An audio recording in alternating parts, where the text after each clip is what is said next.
Andrew Salciunas. This is Kincade Salciunas, 97.5 The Fanatic and 97.5thefanatic.com. It's not every day that you get attacked by Adam Schefter. But that happened to me yesterday. I was told to move on, John Kincade. I see bite marks. So we're going to get into that conversation today about moving on from the 2023 Philadelphia Eagles season.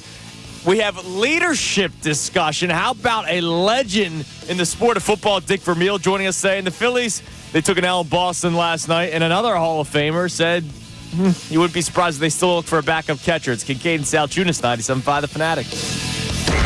This is Kincade Salciunas. Stars in cities, especially like Philadelphia, they are always on the map, and we should expect more winning out of them. And we'll go to the Eagles and Jalen Hurts. I am a believer that your best player, I think there is also a responsibility as the team spokesperson. Kincade Salciunas. John Kincade, Andrew Salciunas. 97.5 The Fanatic and 97.5thefanatic.com. And a good Thursday morning, Philadelphia. I'm Andrew Salciunas alongside my man, John Kincade. Johnny, good morning. Good morning to you, too. That's it?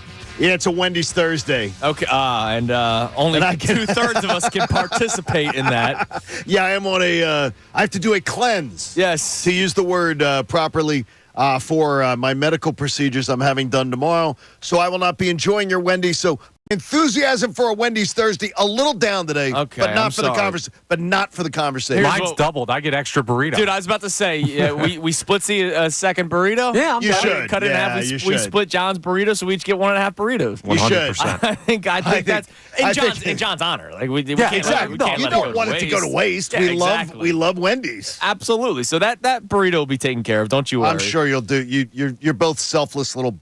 Yeah, There we go. Yeah, because it's the only reason why I got up this morning. Coming to work with you was the Wendy's burrito that I'll be getting later on today.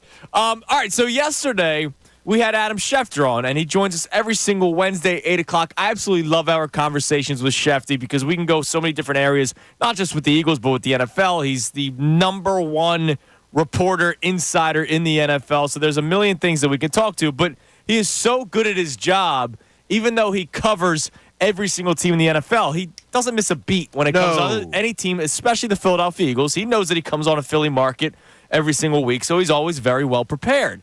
So yesterday, we weren't even planning on getting into the discussion that we will get into today, but, we were talking about strength of schedule. You brought up the first 2 weeks of the Eagles season and how that may be hard for this specific Eagles team because of the brand new defense. Yeah, you're just getting started. You got a new defensive coordinator, and you have two offenses that are going to sling it all over the field.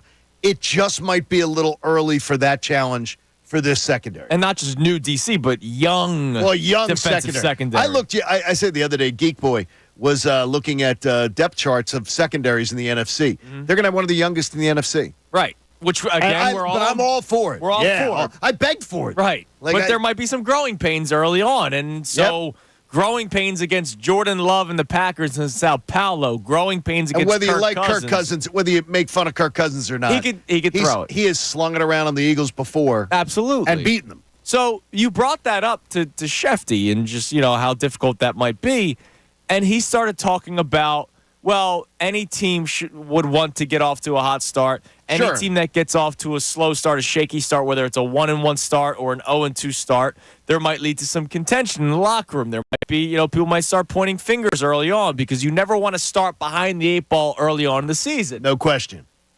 When he said that, it made me think about last season, which was a mess. They were 10-1. And the locker room was contentious. They were 10-1, and Jeff McClain reported by saying it was the most miserable 10-1 locker room he had ever seen. And he got ripped for saying it. And he ended up being absolutely correct. And so 10-1, we all know the story, fell to 11-6. You lose in the first round to the Tampa Bay Buccaneers. Your offense doesn't even show up to that game. Your that was a defense horrible day. Does whatever they can for the first half to try to keep the Buccaneers in check. And I'm talking Baker Mayfield, damn it. But they at least showed up for a half. The offense did nothing. They lose, and then it leads to should Nick Sirianni be fired conversations. What are you going to do with the coordinators? Who was that issue in the locker room? We may have found out that it may have been Hassan Reddick, for all I know. I'm thinking we may have the clues to that one. Even though he put out a tweet yesterday saying, ignore what the media tells you. Well, then why aren't you at mandatory No, minicamp? I'm going to go by what he says, Right, but right, let's exactly. go. So I wanted to follow up with Shefty. Which I thought was a good follow-up. Because he talked about the here and now this year going into the 2024 season, but I had to ask the question. They were 10-1 last year, and those issues of contentious locker rooms happened. Take a listen. Now, what does that say about the Eagles' locker room last year? Because by all reports, by the incredible local media here in Philadelphia, the Eagles were very tense when they were 10-1, right? Yeah, they were 10-1, and they were a tense football team. And Lane Johnson himself said it when the 49ers beat them the way they did. It ripped their hearts out. That's what he said on an interview. So what did that say about the locker room last year? And is that still that same sort of walking on eggshells feel that you might get going into this year? No. But let me say this, Andrew. First of all, I think if you got dominated at home by a 49ers team, any team, at any part of the year, that would take something up from you. It would dent your confidence. There's no way you could come out of a game like that where you are physically dominated and be the same team moving forward, in my mind. But I got to say something. Andrew, we're on to 2024 here. It's June 11, 2024. It's not December 11, 2023. Let's move the calendar forward here. I love that, but at the same time, there are still a lot of familiar names that are still here. I know. Can we keep coming back to last year? All the problems. Like last year, that's last year, man. Like, I'm not saying all out. It's last year, man. Last year. We're on to this year. Not to go all Allen Iverson on you, but we're on to this year, Andrew. Not last year. Last year keeps coming up. We're on to this year. So here's what I find interesting. First of all, that wasn't like Nick Sirianni telling me, get off of last year, focus on this year. This is an insider. This right? is an insider who, studies the league. So I don't know why he was so aggressive to say move on to this year. Clearly, he talks to people, so he may know Correct. that the team has moved on. At least I hope. But, John, We're all hoping on it. I will ask you, because you said, and I think you're correct, that the majority of Eagles fans probably feel the way that Adam Schefter feels. I think if you're talking 51%, Right. the majority cheered when Adam Schefter said, "Do you move on?" Oh yeah, there's a Turn guy. the page. There's a guy that tweeted it in, thanking Adam Schefter For saying it. for getting after me. But I will also tell you that as much as it's weird, because I went back and listened to it yesterday okay, to try to frame what we would talk about today. I agree with Adam, but I agree with you. It's so strange because I can see both sides. The one thing I would say is I very much want to move on. Right. And I do believe each year is its own unique entity. But Adam was so confident there that things are fixed, that things are okay. And I would want to know, Adam, the only way Adam could know that things are fixed and things are okay is hearing it from people. right. But to me, where I agree with you, until I see it, I don't give a damn what you're saying to Absolutely. me. Like, words are words. I'm not taking, after last year and the way that season crapped out, I am not taking the Eagles' word for it. Right. Talk that everything's fine, nothing to see here, move on, last year was this. So in a way, I understand the sentiment that Adam Schefter's hearing, and I guarantee you, it made me smile a bit because Adam is very confident that they've put it all behind them. But I understand where you're at. But John, like, because I don't care what words say. I want Right. to see actions. It's just crazy. Like you say, you feel confident that maybe the team put everything behind them because of what Adam Schefter said.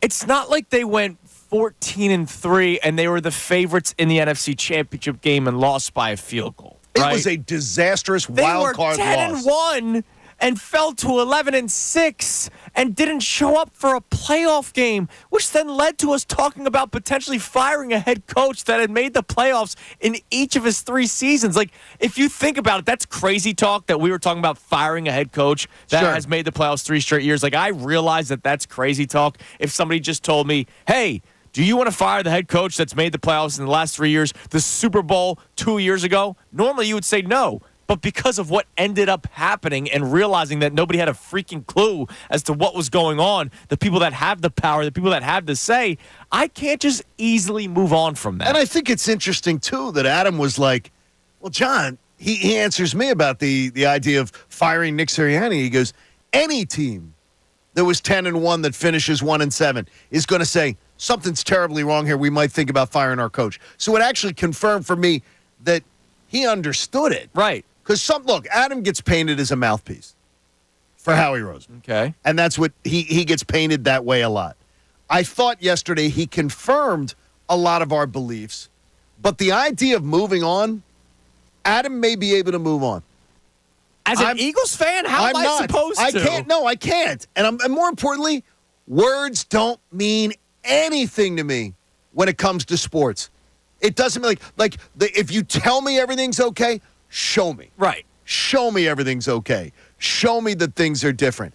And when I see the communication between, like we talked about, with Nick Sirianni and Jalen Hurts, it doesn't look like everybody's moved on. Right. Doesn't look like and let me make this clear. I'm not saying I'm going into this season clutching my pearls, as you like to say, going into this season waiting for a collapse. I expect them to go 12-5. My original record was 13-4, but I wanted to bring it down a game to try to be more realistic. But 13-4 is still a realistic record for this Eagles team based off of how they are built. But I watched the team last year that should have been 13-4 based off of the way they were built, and that did not happen, right? So I can't just ignore. That's my biggest thing. And I would love to hear from you at 610-632-0975. You can call in. You can text in. Have you moved on? Are you ready to move on? And if somebody, this is something I was going to propose to you. Right. We didn't talk about it before the show. If someone wants to tell you or me or us or whatever that we should move on, they should come on the air and say, you guys need to move on, but I need to know why. Right. And if you make a compelling case, I think we're both reasonable guys. Absolutely. I think they're going to be good this year. I think Jalen Hurts has a resurgence. I think Kellen Moore is a big part of that offensively. You have, as you've said a lot of times, adults in the room now with Kellen Moore and Vic Fangio, and it's not Sean Desai and Brian Johnson. Right, like you have a legitimate coaching staff. We know how good this roster is. The youth movement defensively and some of the other moves that Howie Roseman's made. Like, I'm very excited for this Eagles season. But when I am being told by Adam Schefter yesterday to just move on, I can't just move on. We are not, and to me, it's easy for Adam, who's not an Eagles fan, to say move on. But I'm sure there are a lot of Eagles fans who go, no, I agree with you. Come on, man. Go Birds. They'll be fine next year. Yeah, but you know what they want? They want, again, that's the Sunshine and Lollipops crowd.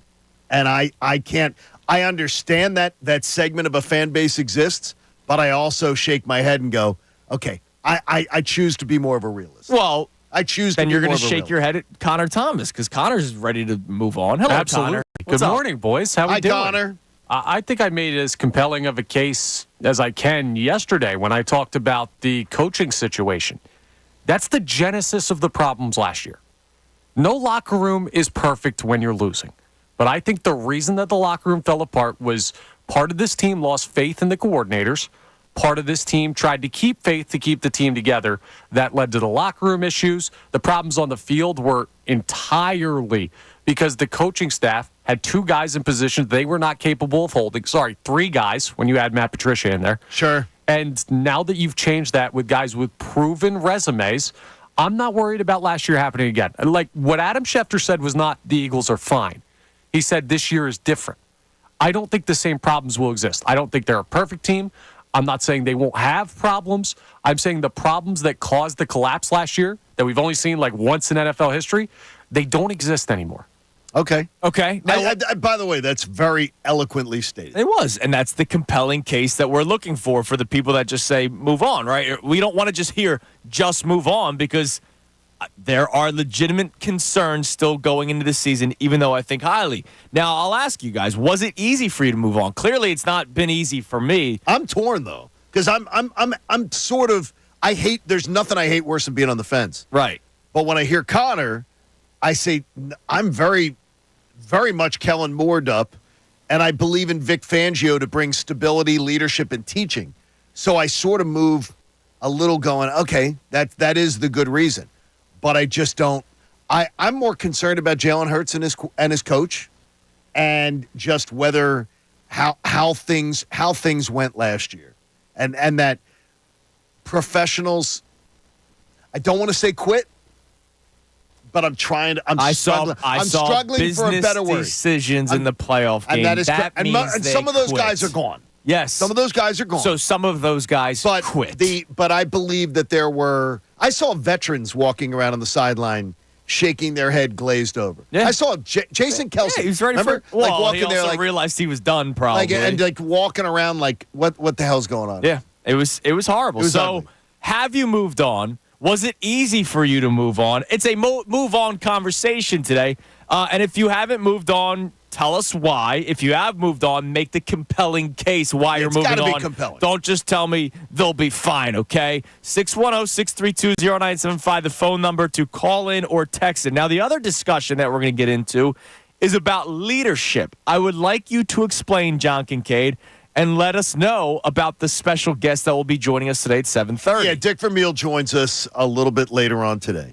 And I came across it because Dick Vermeil, great motivational speaker, and Dick Vermeil also has his leadership principles. And it's simple. There's 7 of them and they're quick. Make sure people know you care about them.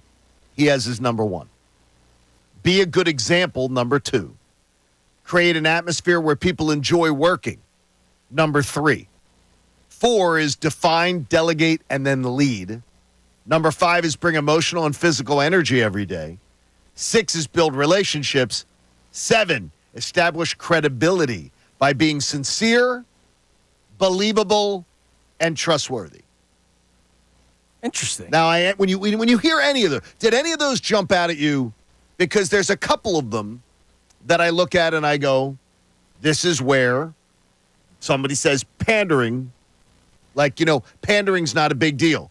Establish credibility by being sincere, believable, and trustworthy. Yeah, but here's the thing. I think he's trustworthy. I think Nick Sirianni is trustworthy. But one of the earlier ones was building relationship, which that clearly is 6, he does, and he uses. I still remember you and I, Connor, just debating the Brandon Graham T-shirt. Right. when Nick Sirianni, I forget, was that his first season or second season?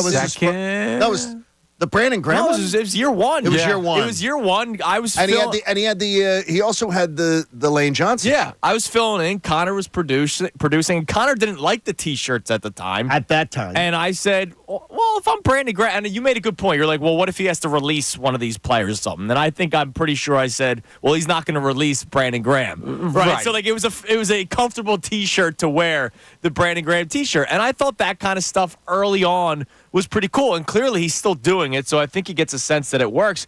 And look, obviously, naturally, we're going to go to Nick Sirianni first when it comes to Dick Vermeil, right. Former Eagles head coach, and now current Eagles head coach. He does great. Make sure people know you care about them. I think Nick Sirianni's brilliant at that.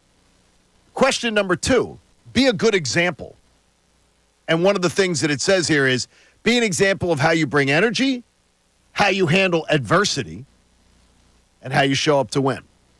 Yeah, I think he struggles there. Be the example. Yeah. Be the example that people look to model their behaviors after. Which we have seen the quarterback not want to model his behavior literally during the Super Bowl. And that may be part of the disconnect there. You know what I mean? And I just think that there is a guy who builds relationships well. But again, establish credibility by being sincere, believable, and trustworthy. I think he's trustworthy because the minute he started falling on the sword for veteran players and taking the blame, I always think there's a coach who says he tells them he has their back and then he has their back. I think he's sincere. You don't think he's sincere? No, I don't think I think pandering is the definition of insincere. I'd say he's completely sincere. I think he's sincere. Okay. The way he talks up his players, and he's not just pandering it's not just about pandering. I think that believable too is a word there too. I think that guy would fall on a grenade for anybody. I absolutely believe that part of his leadership is true. And so I think that's sincere. But is believable and they don't believe what he says. They literally said that the sunflower speech was one of the things that turned the season around for them. They didn't believe a word last year. Okay, last year. Okay. You're the one that's telling But me they didn't clean believe him. slate and No, it's no, no, all no. good. But they didn't believe I a can't believe word. I'm defending Sirianni. But here. when we talk to Dick Vermeil, and it's not going to be, hey, coach, come on and bash Nick Sirianni. Right. We're not doing that.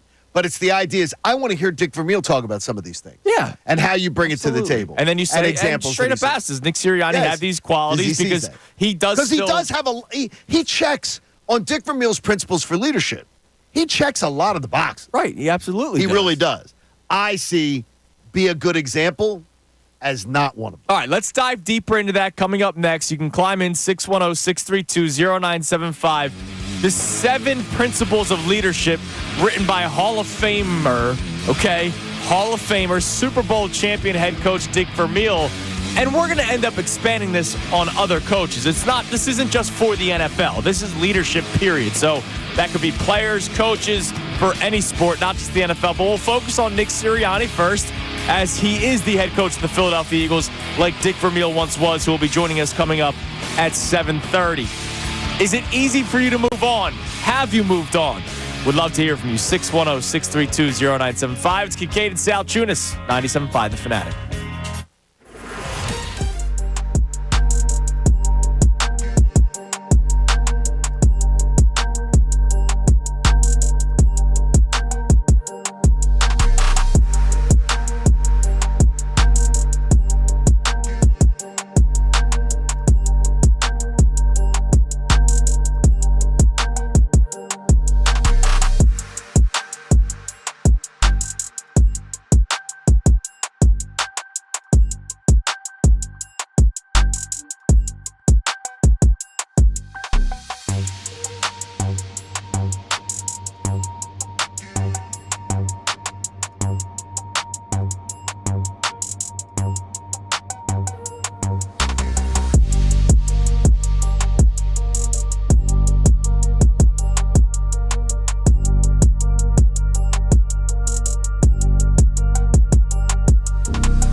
Salciunas, 97.5 The Fanatic on a Wendy's Thursday. Oh, jeez. Don't forget, we'll have 4 $50 Wendy gift cards to give away throughout the show today. We normally do them once an hour. We'll keep you posted. I'll tell you when to call the contest line. We'll also have a couple of pairs of FanFest tickets to give away as FanFest makes its return on September 28th, courtesy of our friends at FanDuel Sportsbook. So a lot to give away today and a lot to get to today. Dick Vermeil, as we mentioned, will be joining us in an hour at 7:30, and Andrew DeCheck from Inside the Birds will join us at 8:10. So go ahead. Yeah, Tony says that Dick Vermeil reminds him a lot of Nick Sirianni. Reminds him a lot of Dick Vermeil.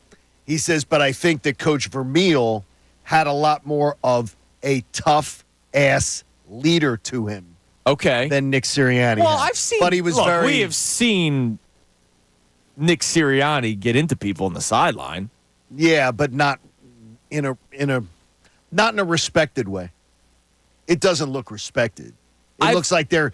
I've seen Devontae Smith have to tell him to calm down. I've seen Jalen Hurts have to tell him to calm down. That was last year. I've seen Big Dom. No, I mean, no, 2 years ago too, during the Super Bowl. Well, during the Super Bowl, I yes. mean, he's. I think Dick Vermeil. If any player said that to him, he would have been throwing hands. I also it would have been. It was right. It was, and Dick Vermeil was more under control. And I think I will also say maybe one of the bigger differences was that Dick Vermeil had a little bit of pedigree coming to the Eagles at UCLA, whereas Nick Sirianni was an offensive coordinator, an unknown offensive coordinator for the Indianapolis Colts when Frank Reich was the play caller, right? And so it's not like he was this great OC.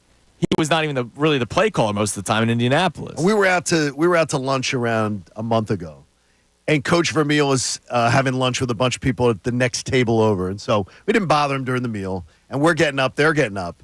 And I go over and say hello. And I'm just saying, and my wife goes, I don't know what he does. She goes, but that man is in incredible shape and looks so young. Oh, it's that Vermeil wine. I think it's that fire. It is. I think maybe a little red wine. Yeah, I think that's what it is. That's the way it works. So we'll be speaking with Coach Vermeil coming up at 7:30. And here's what we're talking about today. Number one is what Adam Schefter told me yesterday, to just move on. Move on. It's almost and like he was animated. He was. It's almost as if like I recently broke up with a girlfriend and he's like, just move on, bro. Like that's kind of how he talked to me. Like he almost broed me. I'm surprised he didn't drop a bro on me. I think that my wife the advice would be there's another bus coming in 10 minutes. Right.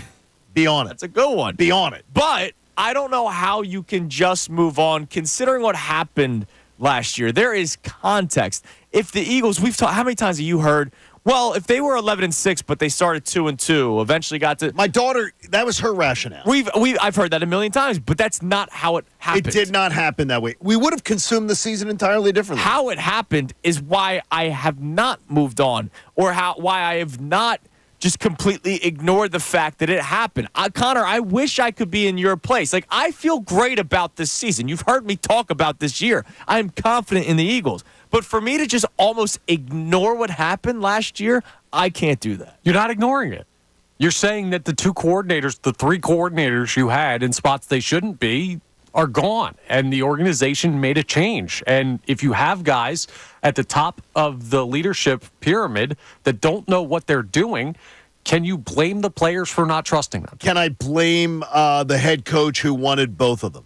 Well, yeah, absolutely, and that's why I didn't want Nick Sirianni back. So I quit, and that's part of it. He's still here, which is why in a significantly reduced role, as he's said, the organization has said they've made the changes to correct this. They've given you the clues that it is significantly different, his role. But I look at Nick Sirianni and I can't get past. He wanted Brian Johnson, he wanted Sean Desai, and to me, that. His judgment then comes into question. Right. So he didn't miss on one guy. He missed on 2 guys, and they went with 2 inexperienced guys on a team that was tied, God bless you, with a minute to go in the Super Bowl. Yes, but I think that was an error, and I called it before it ever happened. If he's tasked with hiring new coordinators himself, then we worry about that. But Kellen Moore and Vic Fangio were pretty clearly not, Nick Sirianni wants these guys. It was, we're going to, as an organization, pick the best people available for these positions. So even that concern is just like, there are things he can't do. He has deficiencies as a head coach. I just think that Jeffrey Lurie and Howie Roseman have done a great job of remedying those and taking him out of those positions. And now you have guys you trust. That's the first question I want to ask Coach Vermeil. I want to say to him, your chance. You're addressing the 2024 Eagles. You saw what happened last year. What would be your game plan to make sure that was flushed? Man, that's a great question. And It's that's a what I'm great. asking. Imagine Sirianni, which I'm sure he thought this over, the first time he addressed the team at OTAs this year or at minicamp, depending on when he wanted to do it with the full full room. Like, how do you do it? How do you address? And what do you say? Like, do you just say, all right, last year was last year, this year's this year, which is what Adam Schefter was saying? Or do you have to address the team a certain type of way because a lot of those players are here? If like, you it's don't one thing address- for Adam Schefter to tell me as a radio host / Correct. Eagles fan to move on, okay. But for Nick Sirianni to look in the eyes of the players that were a part of that collapse, that's got to be a difficult task. And if you don't address what broke down, and I hope that Nick Sirianni would have addressed what broke down, and here's what I'm going to do to fix it. Right. And I'm sure he did. I'm sure he did. I hope There's so. no way No, you know what, though? I he think just moved on. there's a lot of people who have that mentality in life. Just move on. That was yesterday. Stop worrying about yesterday. What are you going to do today? I have to hear it, though, and understand it. More importantly, I have to see it. Yeah, So we'll absolutely. And so the reason why we keep on bringing up Dick Vermeil, and you sent this to us this morning, but you told us about it, and Right. I think it's really cool, was the seven qualities of leadership, Yes. the 7 principles of leadership. His tenants. And so here's what I want to try to do.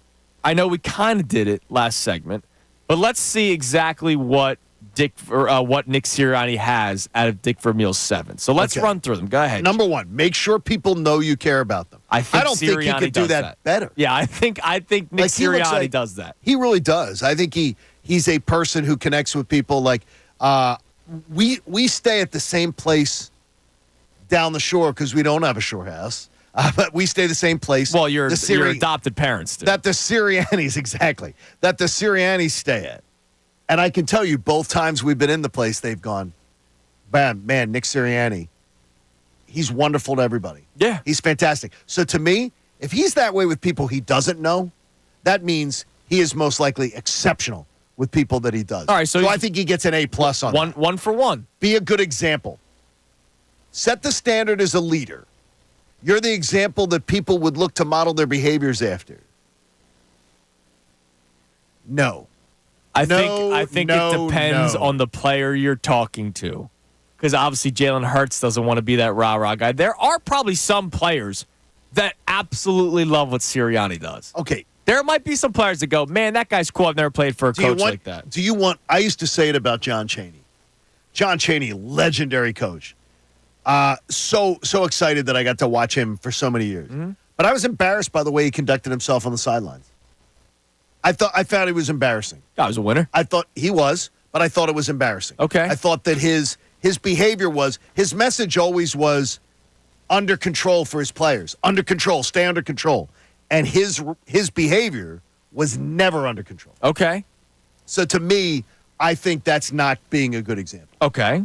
I think he fails that one. I think as big as he does number one well, I don't think he's a good I example. might lean toward your side more. But so not let's as say heavily. let's But say not as one heavily. out of 2. Okay, create an atmosphere where people enjoy working. I think yes. I think it got tumultuous last year. I think it was the worst working atmosphere in the NFL last year. But we're also talking about his entire career, which the first 2 years, no, he man. lost control. He lost, but You he's don't lost. have to tell me. Yeah, but I said, but he's lost this part of it.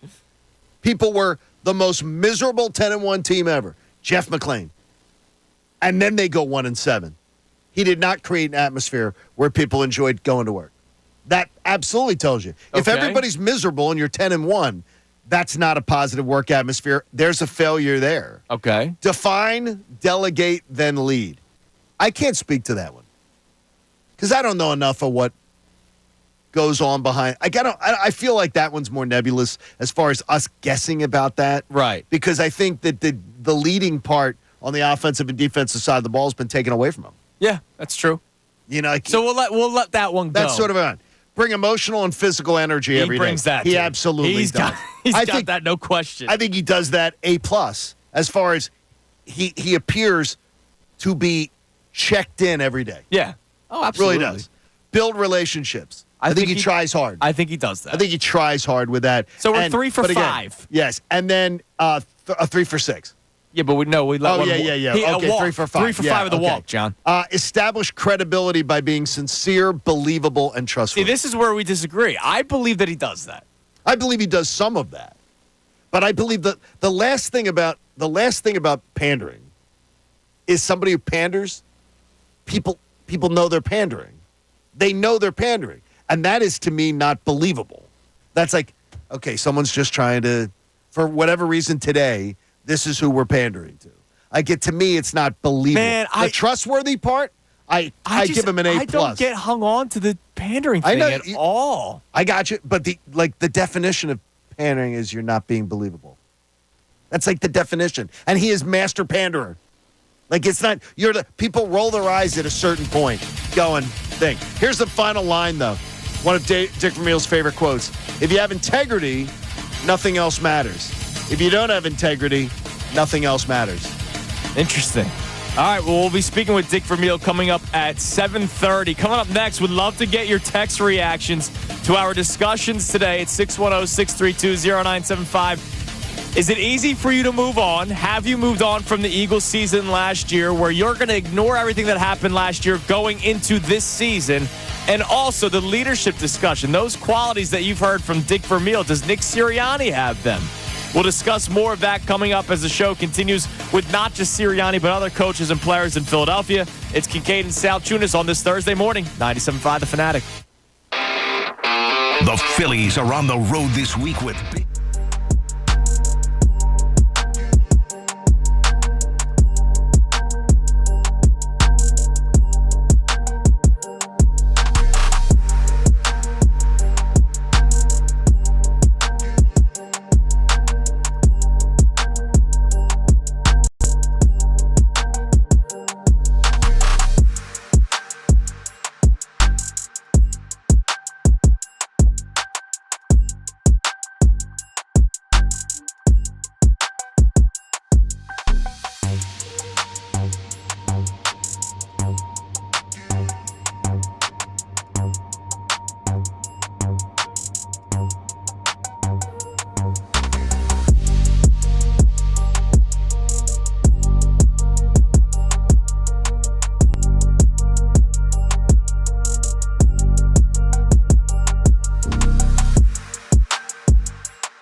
Kincade and Salciunas, 97.5 The Fanatic.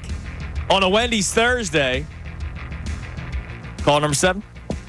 Sounds good to me. How about call number 7 of the contest Very line? good. 215-263-0975. Caller number 7 will win our first of 4 $50 Wendy's gift cards that we have to give away today, as we do every single Thursday, courtesy of our friends at Wendy's. The best nugs are now even better. Wendy's new saucy nugs. Take the nugs you love and sauce them up in bold flavors, including buffalo, honey barbecue, garlic parm, and spicy ghost pepper. Ooh, that sounds delicious. Try them all today for a whole new way to nug. It's got to be Wendy's, open till midnight or later at participating U.S. Wendy's. Hours may vary by location. So call number 7, 215-263-0975.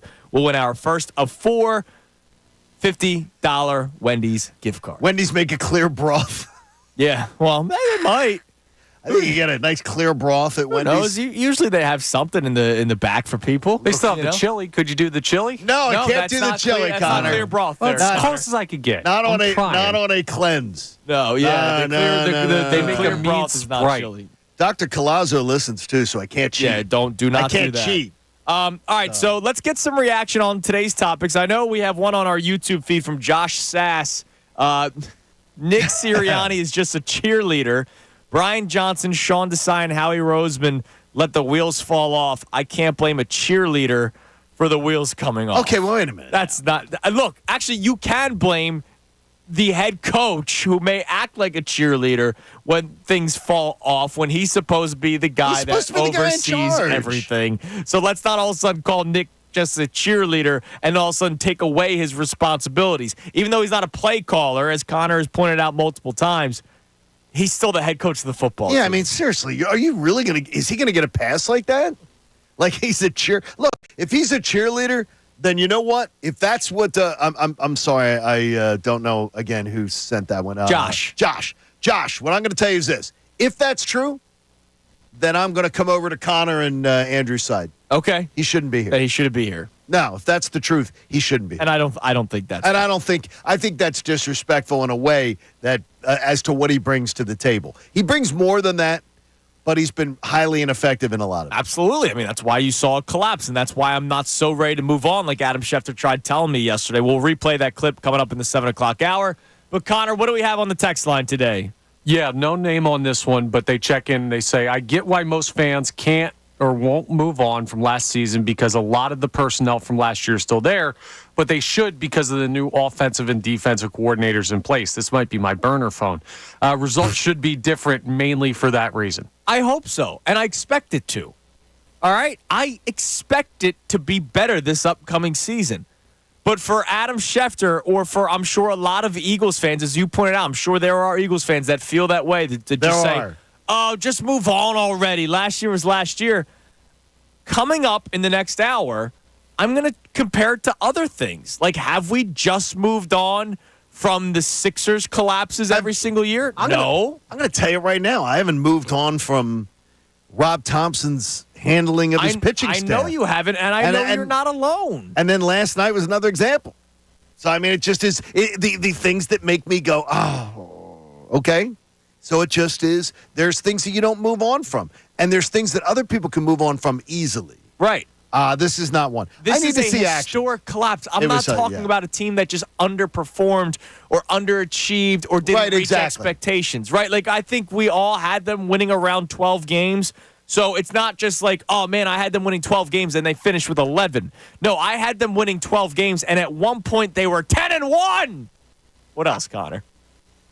We also have a check-in from Chris in Morrisville who says, I'm ready to move on. Question is, can I? And the answer is no. Okay. Actions speak louder than words and need to see it before I believe it. The Phillies are the perfect example. Like John has said, during the offseason, there was this business mentality talk, but the proof has been in the pudding. And they have shown it, right? They have shown it. And so I could go out there and watch the Eagles play 5 weeks of football, and they could be 5-0 like they were last year, but you might get a better sense. Like, we all were watching that team last year. Even when they were 5-0, you're going, that doesn't look all that great. That doesn't look all that great. Now, the thing is, I can pat myself on the back on one shoulder and say, I kept calling it, kept taking grief for it. But then I got to take the pat away because I was the same person who said, This isn't real. they'll turn it around. They'll turn this around. And they didn't. And so I thought, no, they catastrophically crashed and burned. Right. And I was 100% confident like, they'd find their way through this. you mean to tell me if they're 10-1 again? Let's say they're 10-1, third straight year of 10-1. I won't doubt it this year. No, depending on how it looks. I mean, look, the schedule's much more difficult, so Yeah, I don't know. I won't doubt it. I'm not going to doubt it. and that's fair. But you mean to tell me there won't be at least, I don't know, 25% of Eagles fans that are going, yeah, but man, they were 10-1 last year. Oh, I guarantee you're going to get that. So that means But I think that's irrational if you're talking about first of all, if they're 10-1 and don't look good, I'm going to be floored. Again, Right. because I just expect I expect so much more I expect core competency out of the defensive coordinator. I expect excellence out of the offensive coordinator. That's totally fair. All right, give us one more text, Connor. Oh, we don't. Okay, all right. Well, you could text the show If you want. or call in at 610-632-0975.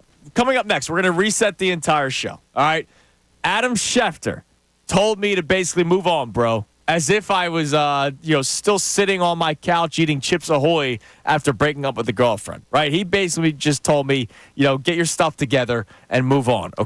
Was that your like chunky boy thing of choice? Was Chips Ahoy's? It was anything. That was very specific. It was the very dad joke of seafood diet. When I see you saw food, you I ate it. Yeah, that was me growing up. So we'll reset it coming up next. You'll hear that clip from Adam Schefter when he told me to just move on. Have you been able to move on? And I love that answer from Chris. He wants to, but he can't.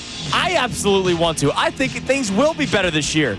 But I can't lie to you and say I'm not going to go into the season looking side-eyed a little bit. Sure. If there's any little thing, I'm probably going to overreact to it. Would love to hear from you. 610-632-0975. Dick Vermeil joins us at 7:30. Your texts and calls as well next right here. Kincade Salciunas, 97.5 The Fanatic.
Kincade and Salciunas, 97.5 The Fanatic.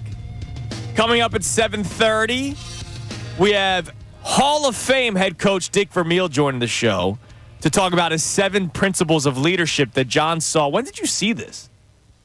I saw this just the other day. Okay. I was just, Nerd Boy loves to read. Yeah, of course. And it was just reading as far as leaders and things like that. And we had just seen, again, like around a month ago, we saw Coach Vermeil at lunch. So I was like, oh, I saw something with Dick Vermeil. Pulled my head. I have the flip book. Do you have flip book? No. Do you have flip book, Connor? I think it's the most underrated app. Flipboard, I should say. Flipboard. Most underrated app ever. Also don't have that. You literally put in anything you're interested, like Philadelphia Eagles. Okay. And it mines every single news source. Oh, it's pretty cool, nationally, actually, yeah. And pulls them up for you. So you're not going to ESPN or you're going to CBS. Right, you can go and it'll give you everything from ESPN, That's from CBS, whatever. Yeah. It's called Flipboard, and it is one of the best apps that I own. All right. And it's free. That's even better. If it's free, it really does. It hits big. So a story came up on Coach Vermeil. I'm reading about it. And I'm like, that's pretty interesting. The 7 principles of leadership. We'll have Dick Vermeil coming up at 7:30, and I think I'm excited for you to ask the question about how he would address the team to start the season. I'm sure he's been asked. Well, I don't. You know what I mean? I'm sure. I mean, somebody has to have asked him. I'm anxious to hear it too. Yeah, I mean, how would you address this team after how that season collapsed the way that it did last year? So we'll speak with Dick Vermeil coming up at 7:30. In a few minutes, you're going to hear from another Hall of Famer, a little bit of a different route. Instead of Hall of Fame head coach in the NFL, it's Hall of Fame reporter in Major League Baseball. Jason Stark joined the best show ever yesterday, and he talked about the catching position because that's still going to be a storyline. We didn't really talk about it in the first hour. Phillies lose to the Red Sox yesterday. They lose 8-6. Christopher Sanchez, 4 innings. He allows 4 earned runs on 7 hits. He walked 2. Not a good outing for Christopher Sanchez. Jose Ruiz comes in to try to stop the bleeding. He allows 2 earned runs. Spencer Turnbull comes in to try to stop the bleeding. He allows 2 earned runs. And the Phillies still make it a ball game late. I mean, that's the beauty of this baseball team, that they can still find a way to score runs. Bryce Harper scores on a sac fly in the 9th inning to make it a 2-run game, but unfortunately, they did not get the win, and that's going to happen. The Phillies will lose games, ladies and gentlemen. It is something, though, about them that is a bit endearing, is that they wasted so many opportunities when it was 4-0. Mm-hmm. And it was weird because Tom McCarthy and John Kruk both said at 2 different times, boy, I hope this doesn't come back to haunt them. Right. All the guys they've left on base. And it did. And then the John Kruk, it was 4-0. And John Kruk goes, he just doesn't have it tonight. And I don't think I've ever heard an analyst say of a pitcher who, by the way, 14 pitches in the first 2 innings for Christopher Sanchez. 4-0 after 4 innings. And John Kruk says, I don't think he has it tonight. I think it was brilliant because I'm literally on the couch, sort of rolling my eyes a little bit going, okay, that's a little hypercritical. He's found his way through it. Kruk saw it. He saw it coming. That's why he's a great analyst. And he also said, get him out earlier, but Rob Thompson wasn't watching the broadcast. Well, no, Rob Thompson was managing the game, and Rob Thompson, you also have complained about burning out your bullpen. Well, I'm not worried about burning out the bullpen. They've had plenty of rest. Okay. They've had plenty of rest. So they had 3 days off last week. I mean, they've had 3 days off of the last 6, I should say. So I'm not worried about the bullpen not being completely fresh. Wheeler gives them 7 the other night. The bullpen was so fresh, and all you would have to do is have somebody up that was ready. If you want it to be Turnbull, it could be Turnbull. I just don't know when you would have taken Christopher Sanchez out. I mean, is that there was Kruk said it at 4-0, which I thought was crazy. Yeah, so I wrote it down, and I'm like, that's weird to me, like to hear an analyst. He's looking at him going, he doesn't have it. Right, but it's not like Rob Thompson's going to go, all right, great, he's pitching a shutout, let me pull him. No, I don't think he's not going to do that. He might find himself during the game at some point. Like, I can't rip Rob Thompson for anything that happened yesterday. Why is it ripping? Like, it's not ripping. Oh, right it's away. questioning. It's questioning going, he doesn't. I don't think handling a pitching staff is his forte. I think he does so many things great. I don't think handling a pitching staff is. And if John Kruk at 4-0 is going, yeah, he doesn't have it tonight. Like, he's watching a game, a former player going, He just does not have it. Okay. Then have guys up and ready to go. Well, Kruk made a good guess. Yeah, I mean, I don't think he had a good guess. Look, they went into the bottom of the 5th inning up 4-1. Right. And it happened in a blink of an eye where he gives up 3 straight singles. And But it wasn't the blink of the eye because he didn't have his control in the inning before that and dodged a major bullet that inning. He dodged a bullet, and then you see if he could settle in. And he unfortunately did not settle in. And before you know it, he gives up 3 straight singles to start an inning. And they did pull him, and then Ruiz could not keep the runners, on the base pass. Right, He ended Ruiz up giving more runs. Yeah, Ruiz is asked to come in and defuse a bomb. Right, he comes in single, situation. sack fly, Right. strikeout, single, double. It's not like he went out there and shut the door down. He could have helped Christopher Sanchez out. Do you have guys though that just said is, and one of the things they brought up, and again, I would have had Wheeler. They said they would have had Turnbull up to just come in and pitch, but they didn't want to bring him in unless he gets to pitch a full inning. And they were like, after the 4-1 inning, he said, I would have had Turnbull up. He said, put Turnbull in. He goes, I thought that was the whole idea of piggybacking the two anyway. Right. I'm just looking at it going, it was when I take guys that can see the game like that, and I take what they say and put it into practice and go, that looks like one that got away last. Okay, one that got away. Got away. It's one game. 46 but it's not ripping and 21. him. It's absolutely valid critique. Well, it's valid for me to say you have been hard on Rob Thompson when it comes to. You literally just said he can't handle a pitching staff. I don't know. I think it is his weakest pitch. Okay. As far as it doesn't mean he can't do it. It means that he's not. I don't think he's good at it. Well, I think he's handled a pitching staff that's been the best in baseball this year. I think his starters have been freaking amazing, and that makes it a hell of a lot easier. And you have said that you've given him credit for letting guys go longer. That's why I'm balanced. But guess what? You can also look at a game and go, that was a game last night that got away from them. And it was a game that got away from them because I think out of too much, let's give him leash. Okay. That 4-1 inning, the 4-1 inning, I would have been done with him at that last night's game. I would have gotten him out because if you're worried about the other day that you want your pitchers to leave, he talks about it after the game. You want a guy to leave with a positive of his start. So the other day he does that on Sunday afternoon and ends up costing them. Last night would have been a good one. A 4-1 lead. He doesn't have his control. He's really struggling. That'd be a good time to say he leaves at least positive. He doesn't have the blow-up. That's just me. Especially when the bullpen is completely rested. It is. The bullpen has been totally fine with him going out for a 5th inning. It didn't blink. Would you have Didn't think gone twice about it. when would you have taken him out? Well, the first hit, the second hit? Obviously when they did. First hit, second, well, yeah, exactly. Well, you gotta let your bullpen warm up. Like, I got you. it's not like Jose Ruiz can just walk right out there. No, you could have again, and they brought it up on the broadcasting. They wrote it down. Why didn't they have guys off? But how many times have you seen in baseball a guy get out of an inning and then you give the guy another inning to give it a shot? It's not like it was the 9th inning that he went out there. He went out there for the 5th. If it's Wheeler, Nola, Suarez, I think I may feel different. Christopher Sanchez is in the top 5 VRA in the National League this year. I still don't talk about him as Wheeler. Neither do I, but you let the guy keep on building off what he's doing. I'm going to tell you is that I'm hearing guys who played the game say I would have had somebody. Yeah, like they weren't wrong. They were weren't right. wrong in one instance, they were right. But they can be wrong. They can Having be played wrong. Major League Baseball doesn't absolve you from any fault with making decisions. Be, and very well, you might have a thing where all of a sudden he flips the switch and he has his control. Right. Rarely do you see a pitcher be as wild as Sanchez was last night, and it wasn't that he was missing by. Like, he wasn't throwing the ball into the dugout. No. But he was not finding his spots. Right. And that was from the 3rd inning, 4th inning, and then into the 5th. And it cost them. Didn't have his best stuff. It definitely cost him. But riding with your guy is not a bad practice. Okay.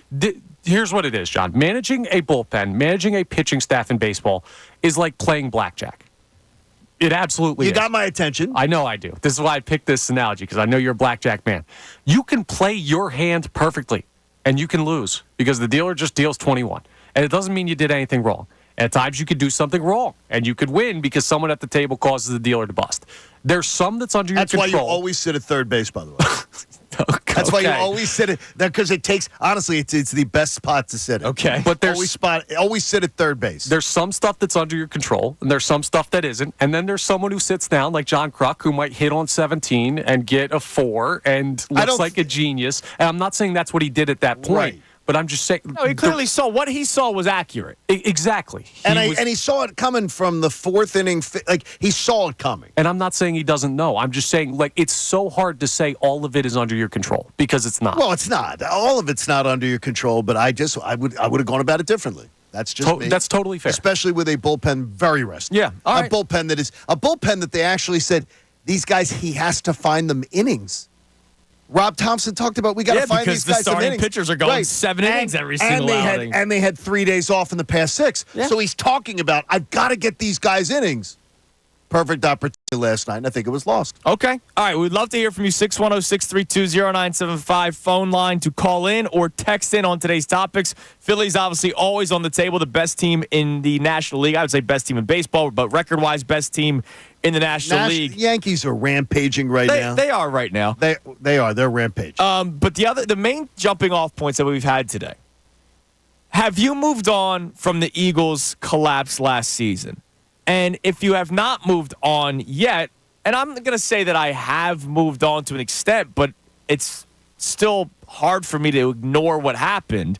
Take a listen to the back and forth that I had with Adam Schefter. He joins us every single Wednesday at 8 o'clock, and I love when Shefty joins us. He's fantastic. But we started talking, at first, you brought up the schedule the first 2 weeks and how it might be difficult this year for the Eagles because of the young defense, new defensive coordinator, and they're going up against Jordan Love and Kirk Cousins in the first 2 weeks of the season. And he talked about how, well, if you start off 2-0, everybody's happy. If you start off 0-2, which you don't want to do, not just because of record and looking up in the standings, it could also lead to a contentious locker room. So I followed up with this. Now, what does that say about the Eagles' locker room last year? Because by all reports, by the incredible local media here in Philadelphia, the Eagles were very tense when they were 10-1, right? Yeah, they were 10-1, and they were a tense football team. And Lane Johnson himself said it when the 49ers beat them the way that they did. It ripped their hearts out. That's what he said on an interview. So what did that say about the locker room last year? And is that still that same sort of walking on eggshells feel that you might get going into this year? No. But let me say this, Andrew. First of all, I think if you got dominated at home by a 49ers team, any team, at any part of the year, that would take something up from you. It would dent your confidence. There's no way you could come out of a game like that where you are physically dominated and be the same team moving forward, in my mind. But I got to say something. Andrew, we're on to 2024 here. It's June 11, 2024. It's not December 11, 2023. Let's move the calendar forward here. I love that, but at the same time, there are still a lot of familiar names that are still here. I know. Can we keep coming back to last year? All the problem, like last year. That's last year, man. Like I'm not so all out. It's last year, man. Last year. We're on to this year. Not to go all Allen Iverson on you, but we're on to this year, Andrew. Not last year. Last year keeps coming up. We're on to this year. So. I love how passionate he was about it. Every time I hear it, it's probably the third or fourth.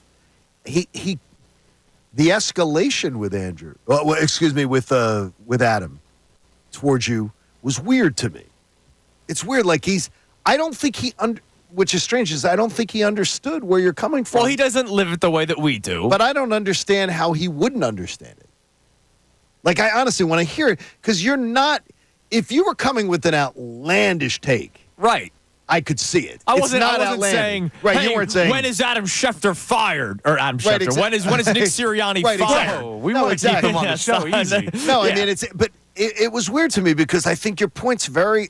I think what you say. He led me to water. He basically said that teams that are 2-0 are happy. Teams that are 0-2 can have contentious locker rooms. So I followed up. All right, why were they contentious when they were 10-1? Sure. And then he tells me to move on, and I'm sorry, I can't completely ignore the fact that happened last year. And Connor, I love how confident you are that the new OC in DC will wipe away all the issues from last year. But the second things start to look a little off, we are all going to look at it side-eyed. All of us will. Even you, I believe. If they start off 0-2 and you hear little whispers, you're going to go, uh-oh. I would think that you would. I would think you would be crazy not to. Yeah. I mean, you're going to have to. Yes. I don't understand how it's possible that the whispers could be the same. Like, there could be other issues with this team. I will once again quote Brian Westbrook. I've quoted him a million times now. since the midday show started with Bob Cooney. His first guest was Brian Westbrook, and he said they better get off to a hot start, or people are going to look at Nick Sirianni and go, "Oh yeah, that's right, you were here." It's happening again. Yeah, it's happening again. Well, So- they could have a bad season. My argument is what happened last year is not going to be what happens this year. It will not be for a lack of faith in coaching. It won't be right, for but a lack of There could be a communication. carryover. There could very well How? be. They got rid of the guys. They got rid of the two coordinators. Yes. They and did not get rid position of coaches. okay, but they did not get rid of majority of the roster that was here. Right. And the majority of that roster was on the Super Bowl team. Like, there was carryover between the players, and all of a sudden stuff went wrong because you brought in two guys at very important positions who had no idea what they're doing, and you replaced them with two of the most senior guys available this offseason. Now, do you do this with? Do you try to find? I'm asking you as who you are as a person, because you are more of a positive person than we are. Like when it came to the Phillies, I can't say forget the 46-21 start, but forget the 46-21 start. Going into this year, did you just say, "Oh, last year's NLCS was last year's NLCS. I see the reasons why they'll be better this year." Do you try to find things, or do you like? I don't look for anything. I think I just properly evaluate if they've remedied the situation, or, and I was going to save this for the headlines replay, but we'll do it now.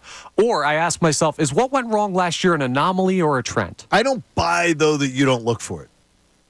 I don't. I ask. Like, what were you I saying think it's going your- into this Philly season? Because I- it's the same roster, like, for the most part. There's a couple of different players, like Whit Merrifield, but for the Yeah. most part, it's a very similar roster. I said was 6 of the best, like, I don't know, 75 baseball players in the world going dead cold in the biggest spot of the season. An anomaly? 2 years in a row. Or a trend.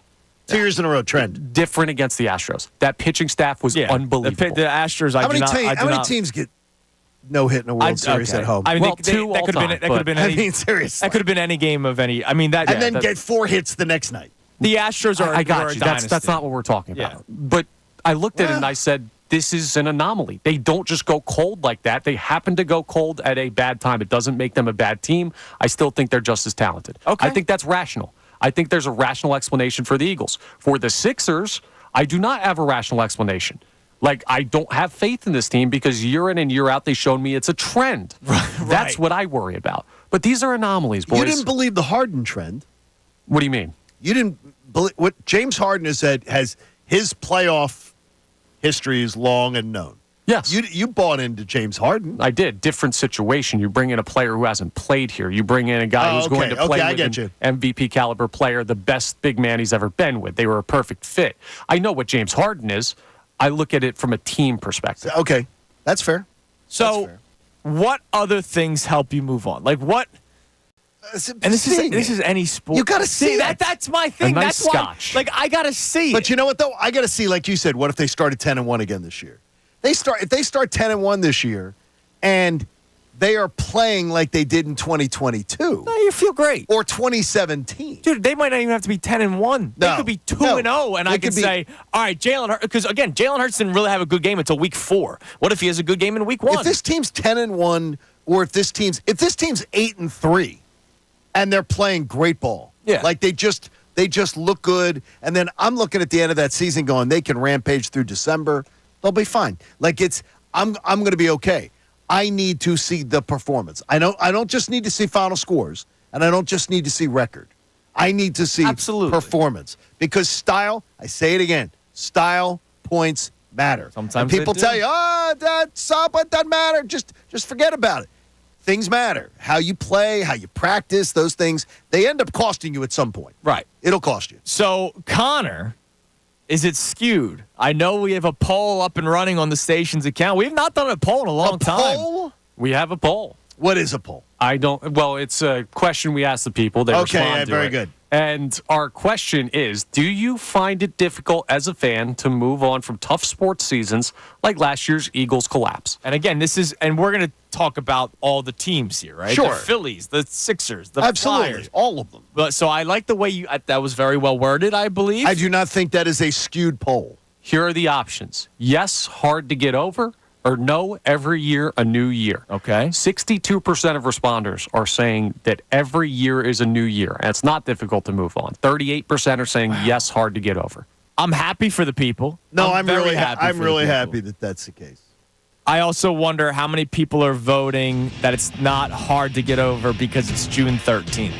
So you think if you took the question, Like, look, Saquon's here. Like, there's a lot of new pieces here that people are excited for. Now, that goes into it. oh, it does. It does. Like, it does. Making your team on paper better goes into it. But I also remember those conversations last year about how the offense was supposed to be unstoppable, and it was clearly stoppable. Now, a big part of it is Kellen Moore is now here, so that excites a lot of people.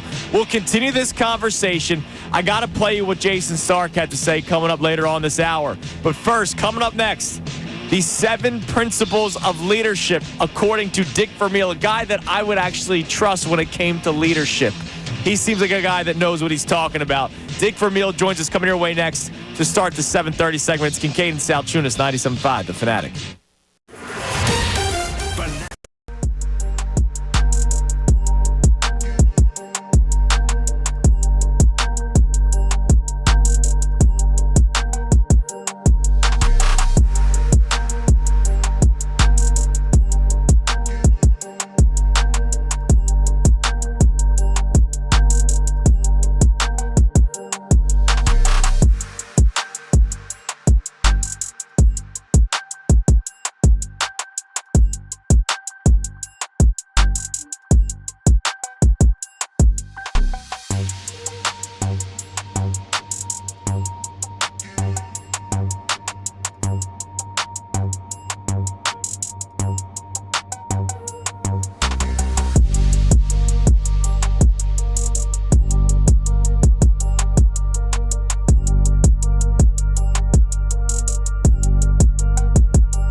Salciunas, 97.5 The Fanatic on this Wendy's Thursday.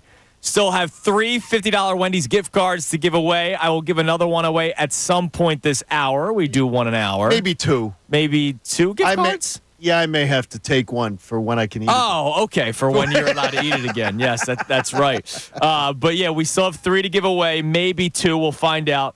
We'll let you know how you can win later on this hour. We're waiting to speak with the head coach, the Hall of Fame head coach, Dick Vermeil, to talk about something that he put together that you saw that I thought was very interesting, and it was the 7 principles of leadership, and we've been trying to figure out if Nick Sirianni has those, and we'll start talking about the other coaches and players in this city as well. And that's one of them, too, is that I think it'd be hard. I think it'd be hard for anybody to have all 7. And I bet absolutely. And I bet even Coach would not say that he was perfect at all 7. Right, like, we'll be able to ask him that. These are the things that you embody, you attempt to get to. But it's hard to do this. It's hard to lead like 53 guys and a practice squad that are getting paid a lot of money. Well, some Correct. players are getting paid a lot of money. The majority of guys in your room are making. There's a large portion of the guys in the room that are making more than you. And in baseball, the managers, there are 3/4 of the guys are making more than the manager. Right. Which is, it's so funny. I'm trying to think about this. I can't even think about the answer. My first guess is NBA, but which sport do you think is the hardest one to be a head coach of? And I'm not saying drawing up X's and O's. I'm saying being the head coach. Like, Baseball. Okay, explain why. 6-7 months, every day, trying to keep 25 guys in a room that get along. Yeah. To row the boat in the same direction. That's why I think Rob Thompson has done a tremendous job. No, that is what I Rob know Thompson's you question best at. decisions, but man. No. I'm going to question. By the way, I'm going to question too, and I answered somebody on social media about this. I'm going to question any coach at a time. I'll question some of the great. I'm the biggest Andy Reid fan ever. Yeah, you'll question his decision. His coaching, I mean, his clock management. Yeah, clock management. Is that fair? Yeah. I mean, is it fair? His treatment of when he was questioned in the media. Yep. Like, I mean, there's things I'll question about the greatest coach of all time. And by the way, I don't think I was wrong. Right. I don't think I was wrong. Absolutely. And my answer, and we'll talk about this more, Right. but like my first thought was NBA because of how the players run the league. So and they do. We'll get into that. But joining us right now on the Comcast Business Hotline, every day in business is a big day. Let Comcast Business help you move forward with what's next. The Hall of Famer, Coach Dick Vermeil, joins us. Dick, good morning. How you doing? I'm doing fine, thank you, gentlemen. I'm doing fine. Yep. It is so nice to have you on today, and it's fascinating. John sent this to us the other day. Your 7 principles of leadership, and look, you're a Hall of Fame head coach, Super Bowl champion head coach, Motivational speaker. We imagine that you're pretty good at this leadership thing. Tell us about it. Your 7 principles of leadership. Well, guys, it's something that developed over 35 years of coaching and learning from my players and the coaches I work with and for. And, each year you try to improve your approach to leading and coaching and discipline and everything else that's encompassed in being a leader. And I would write notes down, okay? And gradually I kept putting together to use as a opening of training camp each year, okay? About the season, about training camp, about practices, about work ethic, and all these different kinds of things.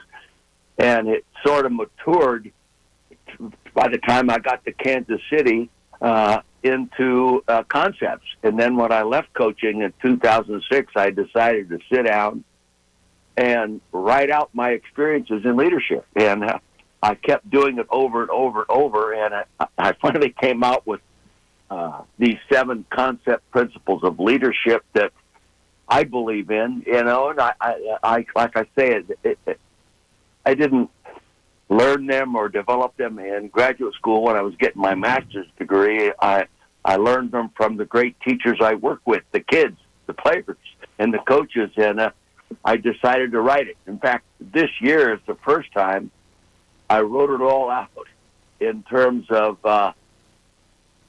a written statement rather than just speaking notes, okay? And I've given it out to some friends that I think a lot of, and are conscientious about leadership. And I don't know, it's what I believe in. And it's not all my thinking. You know, I have had time since I retired to study what other great leaders do, starting with the military people and right on to the great coaches, you know, the Jay Wrights and all these kinds of guys, the Lombardis, the Belichicks, the Andy Reids, you know, these guys. And I formulated a lot of thinking and also learned how to better express it and write it down, okay? So Coach, now I have the thing that that's what they are. Coach, think of it this way. We look at guys like in our own town, like Nick Sirianni and Rob Thompson and Nick Nurse, you know, and try to look at John Tortorella and all the different coaches. What is a tenet of leadership that a coach has to have? Because of these 7 principles, I would imagine there were years where you felt you weren't good at 1 or 2 of them. But what are the ones that were the absolute backbone that every one of these guys has to have? Trust. They better believe you. You know, you have to connect with a team to coach them. And if they don't trust you, you don't connect. Or if they don't trust you, you don't last long, you know, because they just don't listen to you. Is that trusting your expertise, or is it something more than that? Yeah. Trusting your integrity, your sincerity, and then gradually trusting your approach, okay? Because every coach is a little different. Everybody has a different personality, and not everybody would believe in what I say. I always say the number one thing I've learned over the years, they better know you care, okay? They better know you care. And, yes, sometimes you're tough and the discipline and strict and you're ass-chewing and everything else, but the reason you're doing that is to help them be the best they can be. And if they trust your process, then it works. You know, it also helps you build a bond with the team. And like my Eagle team, those guys are bonded. They're hooked at the hip. They care about each other today. Okay, so you know that's where it all starts. From what you've been able to witness, and from people that you've spoken to over the years, we know that you're still, you know, very involved with the Philadelphia Eagles. How does Nick Sirianni grade out to you when it comes to the 7 principles of leadership? Well, first off, I'm not really involved with the Eagles other than being a fan, okay, and respect what they're doing and their coaches. Yeah, Nick is different than I am, you know, in that I'm following his process. I was probably more concerned about working them harder to make them better than resting them as much as Nick has done. I noticed this year now he's had a mandatory mini camp, which he didn't have last year, and he had the full days of OTAs, which he didn't do last year. I would have never had enough confidence to do that. I thought another hour of practice would make him another hour better. I made mistakes doing that. I wore teams out, especially here in Philadelphia. I wore them out toward the end of the year, and by the time we got to the playoffs, they needed that break to get rejuvenated again. Coach, if you were addressing the 2024 Eagles, let's say Nick Sirianni said, hey, Coach Vermeil, you're going to be at camp. Go on in and talk to the team. What would be your message? Because of the way 2023 ended, that 1-7 slide, I'm sure you've probably thought about it. You're a fan like the rest of us. Oh yeah, no question. What would you say to the team? You know, I'd say, first off, an old slogan that I use is hard work's not a form of punishment, guys. It's a solution. Go back to work. Yeah. Listen, discipline. Yeah, don't worry about playing hard on Sunday and then having a day off on Wednesday because you played hard on Sunday. That's what you're paid to do. A lot of money paid to do. So I'd say, you know, it's an expression I picked up from somebody years ago. I don't know where, but it really rings to my mind, you know, that hard work, not a form of punishment. And there's no correlation between working less and getting better. Now, how hard is it for Nick Sirianni to say, hey, let's work harder this year when he has, over the last 3 years, and you pointed it out, not worked as hard, taking more time off, giving less practice time for a lot of players, and now all of a sudden it looks like they are taking a different approach. Is that hard to try to get players to buy into that when they have been used to a certain way the last couple of years? Well, you know, it's harder to start. It's easier to start out real tough and back off than it is to start easier and get harder. But I think he worked them a little bit harder the first couple years, okay? with the mini camps and that kind of stuff. It's just sometimes you can think as a coach, boy, I got them where they are.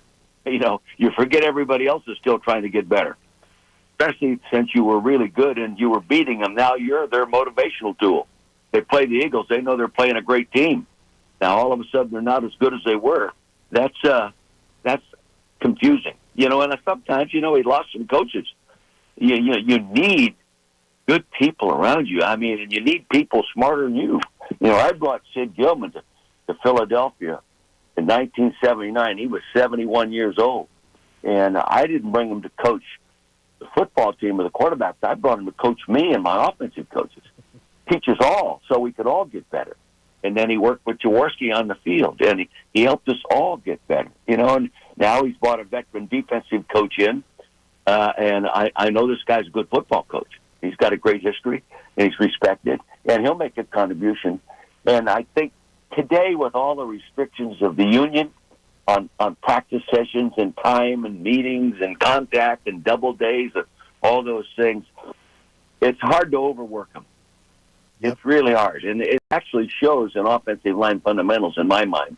And I've heard some other great people that are really more knowledgeable than I am and more experienced say they recognize it too. But football is not a contact sport. It's a combat sport. Okay, just watch him play on Sunday. Coach, that's dancing contact sport. Coach, you're going to be 88 this football season. And we just saw you at lunch a few weeks ago out at the Chop House, and I said hello after lunch, getting a chance to see you. And my wife goes, "What does he do that he looks so great? How do you keep mentally sharp, and how do you keep your physical sharp? Because a lot of us are going to go down that road one day, and we could use some tips." Well, I weight train 3 days a week, and have been doing it for a long time. When you made your living in the sports world, you were always in an environment in which it was easy for you to work out, and it becomes part of your daily routine. Yeah, even when I was coaching and everything, I used to run a lot. I don't anymore because I have artificial hips. Okay, so I don't run anymore. But 3 days of weight training, and then the off days, I ride an incumbent bike. For not exaggerated or anything, and I'm not weight training to make the world championship meets. Just to maintain a level of fitness. Not really believing it'll help me live any longer, but maybe help me live a little better within the time that I have. There we go. I'm sure the Vermeil wines helps as well. I believe red wine. I'm the sure that Vermeil wine helps out a lot. Yeah. Coach, listen, Yeah. we appreciate you so much for coming on today. We'll be bugging again down the road, but thank you so much, and we really appreciate it. Thank you, Coach. Anytime, guys. Thank you. There he is, Dick Vermeil on the Comcast Business Hotline. Man, 88 he'll He's be. 88, and I'm telling you, sharp. Christina was like, "What does he do to look like that?" It's not just how he looks; is he's sharp? He's too. sharp It's as a like tack. it's like Hubie. He's Right? sharp, You right. watch a basketball game, you go like, "Oh my God, Hubie Brown's so sharp." So He's sharp as a tack. you wish to grow up to be able to still be as sharp as Dick Vermeil is at the age of 87, soon to be 88. So thanks to Dick Vermeil for joining us. Coming up next, we get your reactions to all the topics on hand. I know the text line is buzzing. You can text the show or call in at 610-632-0975. You'll hear from Jason Stark, his belief on what the Phillies should do with the catcher position while Eye-opening. JT Realmuto is out for the next month. And also, don't forget, we got to give away another Wendy's gift card in the 7 o'clock hour. It's Kincade and Salciunas, 97.5 The Fanatic. Ricky Bottalico. When Nick Castellanos is starting to give you baseball.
Salciunas, 97.5 The Fanatic.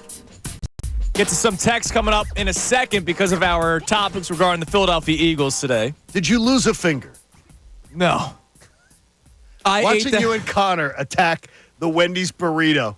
I ate that burrito in less than 4 minutes. Oh, my God. I That's can't how long believe that commercial break was. I ate that in less than 4 minutes. I don't know where you put it because that's incredible. You guys wolfed. Oh, man. It's Wolfed that stuff. There's no such thing. I eat that baby, all right? That's great. And you know what? I want you to eat it as well. I'm going to give away a second $50 Wendy's gift card right now on the contest line. Connor, give me a number. 5. Call number 5 to the contest line, 215-263-0975. We'll win our second $50 Wendy's gift card. We're giving away one an hour today. Always love you. The best nugs are now even better. Wendy's new saucy nugs. Take the nugs you love and sauce them up in both flavors, including buffalo, honey barbecue, garlic parm, and spicy ghost pepper. So the sauce is on them now. Yeah, bro, you can get them sauced up. Like instead of having to your chicken nuggets, instead of having to you just you get them in their flavor. It's nugs to you. Nugs? All right? Okay. Nugs. Try them all Nugs. today for a whole new way to nug. It's got to be Wendy's, open until midnight or later. I participate in U.S. Wendy's. Hours may vary by location. Call number 5, 215-263-0975. All right, what do we have on the text line, Connor? We'll reset the show at the beginning of the 8 o'clock hour. We also have today's headlines with Connor Thomas. We have Andrew Checo joining us at 8:10. But what do we have on the text line in regards to our Eagles topics today? Jamal from Philly says, I would love to move on, obviously, from the Eagles season last year and the collapse, but it's similar to taking back a girlfriend who cheated. You will never forget it, and your guard will always be up. Wow. I think that's actually a great analogy. It's great. That's a great analogy. Because everything could be great for the first couple of weeks, and the first time they lose, the first time that girl looks at another guy, right, you're going to go, oh, that's right. There she is again. You did that to me. That's right. The Eagles were 10-1 at one point and collapsed. So I think that's a great response. Nah, that's a really good one. All right. That's a smart person. Yeah. Who is that? Do you know? Jamal from Philly. Jamal, you're smart, Why man. you I think yang? Jamal's lived that, though. Well, yeah, I feel I bad. think Jamal's lived that. Why are you yang? Because it's hard for people to make full-on, like, integral changes to who they are. I think it's much easier for a football team to do that, and I believe the Eagles have done that. Why would you think it's easy? Okay, you're saying it's hard for an individual to do it. Yeah. But you're telling me the 53 people need to guys buy together, in. it's easier? Well, It's what I'm harder. yeah, but for a girl, she can't, like, fire the part of her brain that kind of tempts her to cheat. The Eagles can fire a coach that doesn't get the job done. Okay. And they did that. Yeah, and then you got to bring in another coach, and you got to try things. 95% of the offense is new, Connor. Yeah, but if then I you could hear all that Rubik's kind of Cube my stuff. brain, I'd be the perfect person. Okay. Can't, unfortunately, do that. All right. The other thing I wanted to do this segment, Jason Stark joined the best show ever yesterday. And obviously we talked a lot about what they should do at the catcher position. You're willing to go clean slate with Stubbs. I said I would like to improve, but I think it would be crazy to do the hot take radio of, you got to make trades now, when they're 10 games up of the Atlanta Braves. But here's Hall of Famer Jason Stark talking about what the Phillies should consider with the backup catcher. Can they even count on both of those guys being able to make it through this month without JT when you think about the workload they're going to be asked to assume? I don't think there's any doubt this team will look around for some experienced catching depth, but I think the bigger question is whether they go out this winter and think about finding a backup catcher who they would be comfortable playing 50 to 60 games a year, because this is a reminder, it's just not humanly possible for JT to keep up this workload. And So that's he's interesting. right. Plus, you can't go with Stubbs as a long-term answer. No. So it sounds like, based off that clip, it may be better if the Phillies had a better option than Garrett Stubbs, but for right now, you might be okay. But he's talking about in the future, it can't be this way. And he's not wrong. No, he's not wrong. I mean, we talked about Real Muto yesterday, and now, the meniscus injury tells you that this might be the beginning of... It's a degenerative condition. Right. He's 33. He's not 27 anymore as a starting catcher in Major League Baseball. He's 33. It's not going to get better. No, it's not. So it looks like you stand pat with what you have right now, but maybe you consider it, because what if Real Muto comes back and there's a setback? so many problems with this scenario. Yeah, But when you're absolutely. 10 games up, That helps. You get That to breathe. helps. All right, coming up next, we have today's headlines with Connor Thomas at 8:05. Andrew DeCecco will join us at 8:10. Don't forget, at some point in the 8 o'clock hour, we will give away our third Wendy's gift card for $50. And also, we have 2 pairs of FanFest tickets to give away during the show today. It's Kincade and Salciunas, 97.5 The Fanatic. Fanatic Sports Up.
Salciunas on this Wendy's Thursday morning. Still 2 more $50 Wendy's gift cards to give away at some point during the show today. We have 2 pairs of Fan Fest tickets to give away to you guys today. But first, I want to remind you what we're talking about today. We have today's headlines coming up at 8:05, and Andrew Checo will join us at 8:10 to talk more about the Eagles.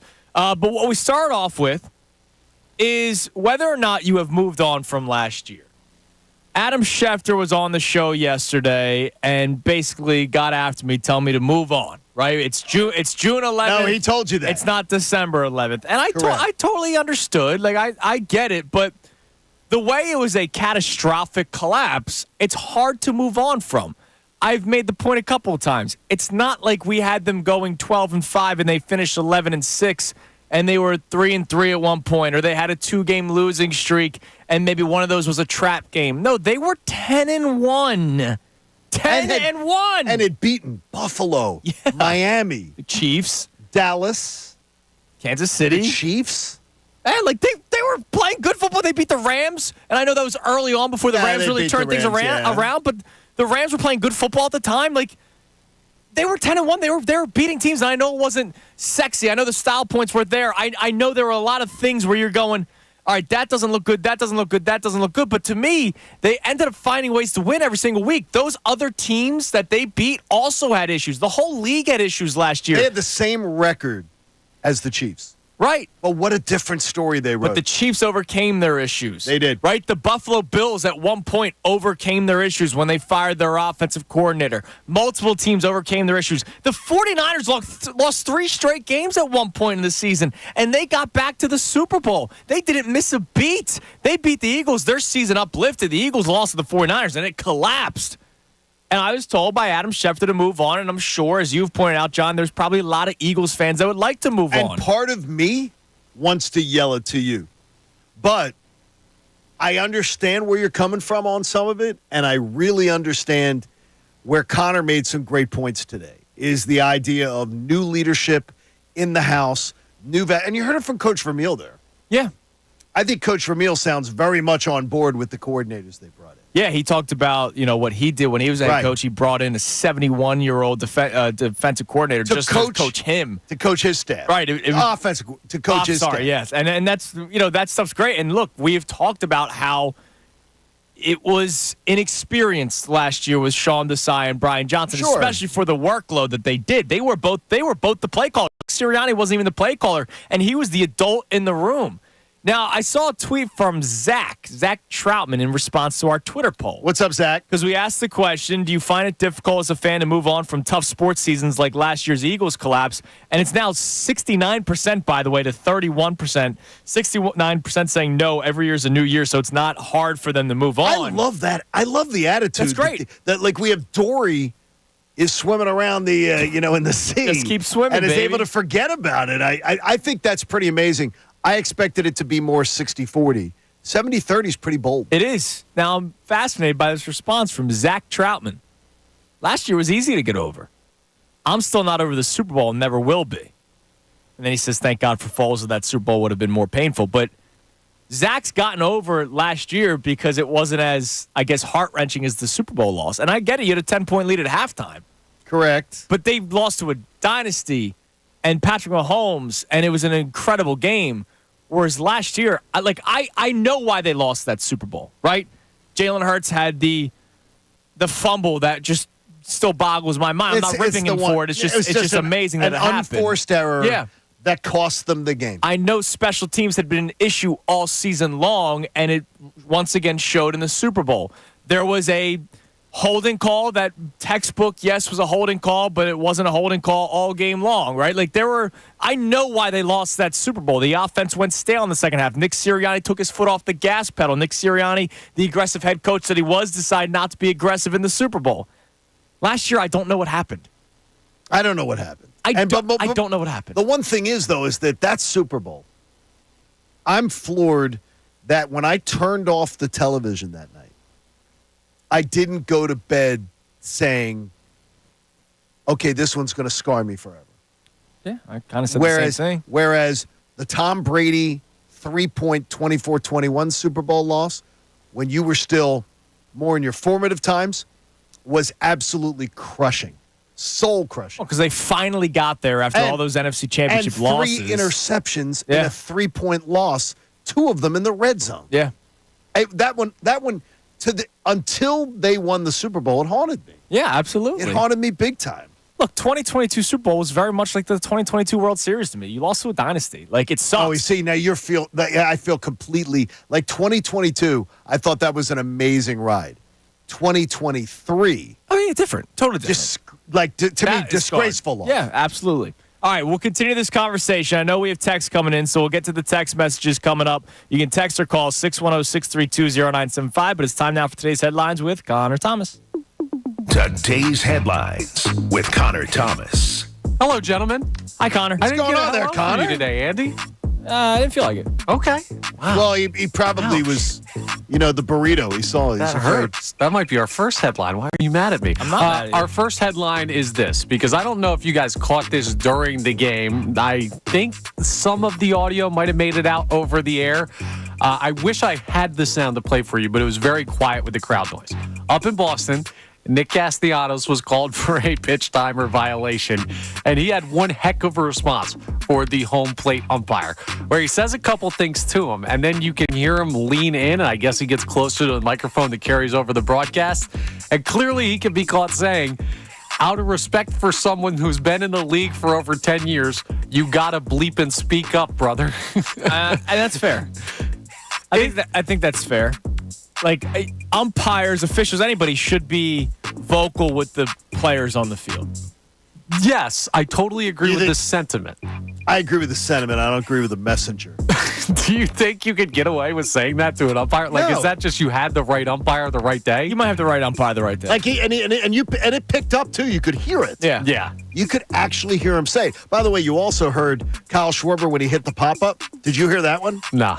Oh, yeah, F loud, that. loud F. Oh, yeah. F that. Gee. It was unbelievable. The mics were very hot last night. Yeah. You can't do that to an umpire, though. Well, apparently you can, because I'm you sure- didn't get but you know what I think I it will does, say that though? umpires heard a million worse things. I don't think it's as blatant as that was. That was a Dude, there's dress- no doubt in he my was- mind that umpires heard a million worse First of all, things. Nick, yeah, but usually it's not turning to the umpire, saying it, and using a gesture to do it. And it's Nick Castellanos, who, by the way, if he understands what a strike zone is of any player Nice game on yesterday. the field, I'm shocked. Nice game Well, yesterday, it was except a for pitch his clock last thing, at so- bat. Except, yeah. wasn't technically the strike zone. But yes, so No, but I'm saying, too, is that he's a guy that really doesn't, can't really lecture umpires. I got you. I understand what you're saying. Another thing from last night, boys. I hate to do this. People are going to get mad at me for playing this sound, but we have to come to terms with something that's going to happen very soon. The Boston Celtics are one win away from an NBA title. They hold off a furious comeback attempt and now have a 3-0 lead here in these NBA Finals. 10 straight wins by Boston. Yeah, they're going to win. I can't stand it. They're going to win. No, it breaks my heart. Yeah, I know. So I wanted to talk about this at some point today, if we have the time. This is a horrible NBA Finals. Yo, it sucks. And it's not just because we hate the Celtics. Like, it's like Luka just died. I know he's still putting up numbers, but well, your boy. But That's he's my a- boy. he is such a freaking whiner. I know he is. What a And- whiner. But I mean, there's just they have no prayer. They have no prayer, and they're They have down. none. They're down 3-0, and they had a sizable lead yesterday. The Celtics. I watched a lot of that second half yesterday. The Celtics just go off in the third quarter, and I went plus 180 on the series. I know and you did. Bet Yeah, them. And bet them. you and weren't alone. I thought, and I didn't put a lot of money on it, but I thought that I thought that was a good bet. I really did. I liked how Dallas was playing. I watched the Celtics lose so many like game twos of series to inferior teams and things like that. I never thought I'd see this. And they do it again without Porzingis. Like, Porzingis got hurt again after game 2, and they didn't miss a beat. It's like, unbelievable. Everybody was saying how Porzingis coming back would be the reason why they beat the Dallas Mavericks. They didn't even need him yesterday, and they beat him 106-99.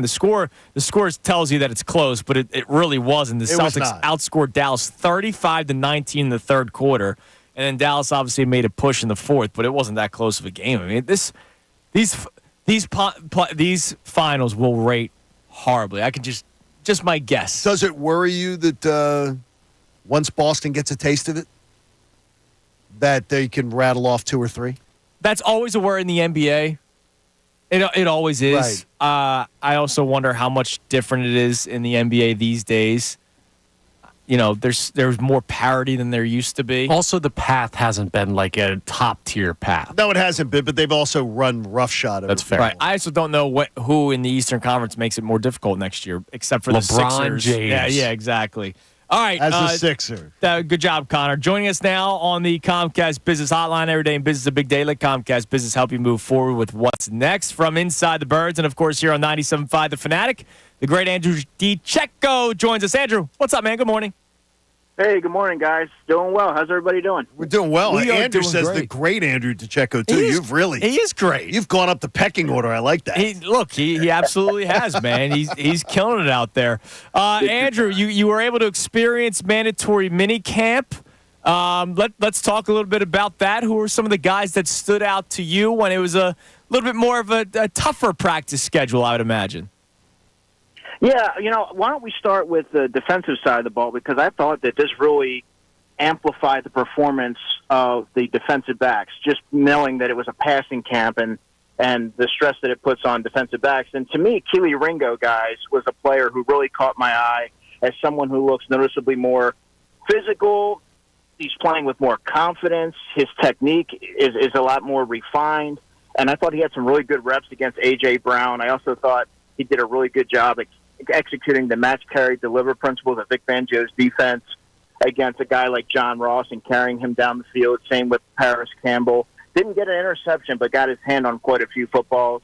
Isaiah Rodgers could be the spring standout. Very good, short area quickness, good eye discipline, breaks on the football extremely well. I'm interested to see how either one of those players, if they're able to kind of carry over that momentum into training camp. And then to me, Devin White, I think, really caught my eye as a linebacker who was plastering the middle of the field. He did really well keeping pace with Saquon Barkley up the left sideline. You see the athleticism. Now you just need to see the consistency, right? The discipline. And that's really going to be determined when the pads come on. I love how you've written in the past, and I've read stuff where you talk about, you'll ask players about how they're coached, how they are instructed, and you learn a little bit about the coordinators and how they like to teach. Were you able to observe differences in how Kellen Moore and Vic Fangio go about actually instructing, and have you been able to hear from players about it?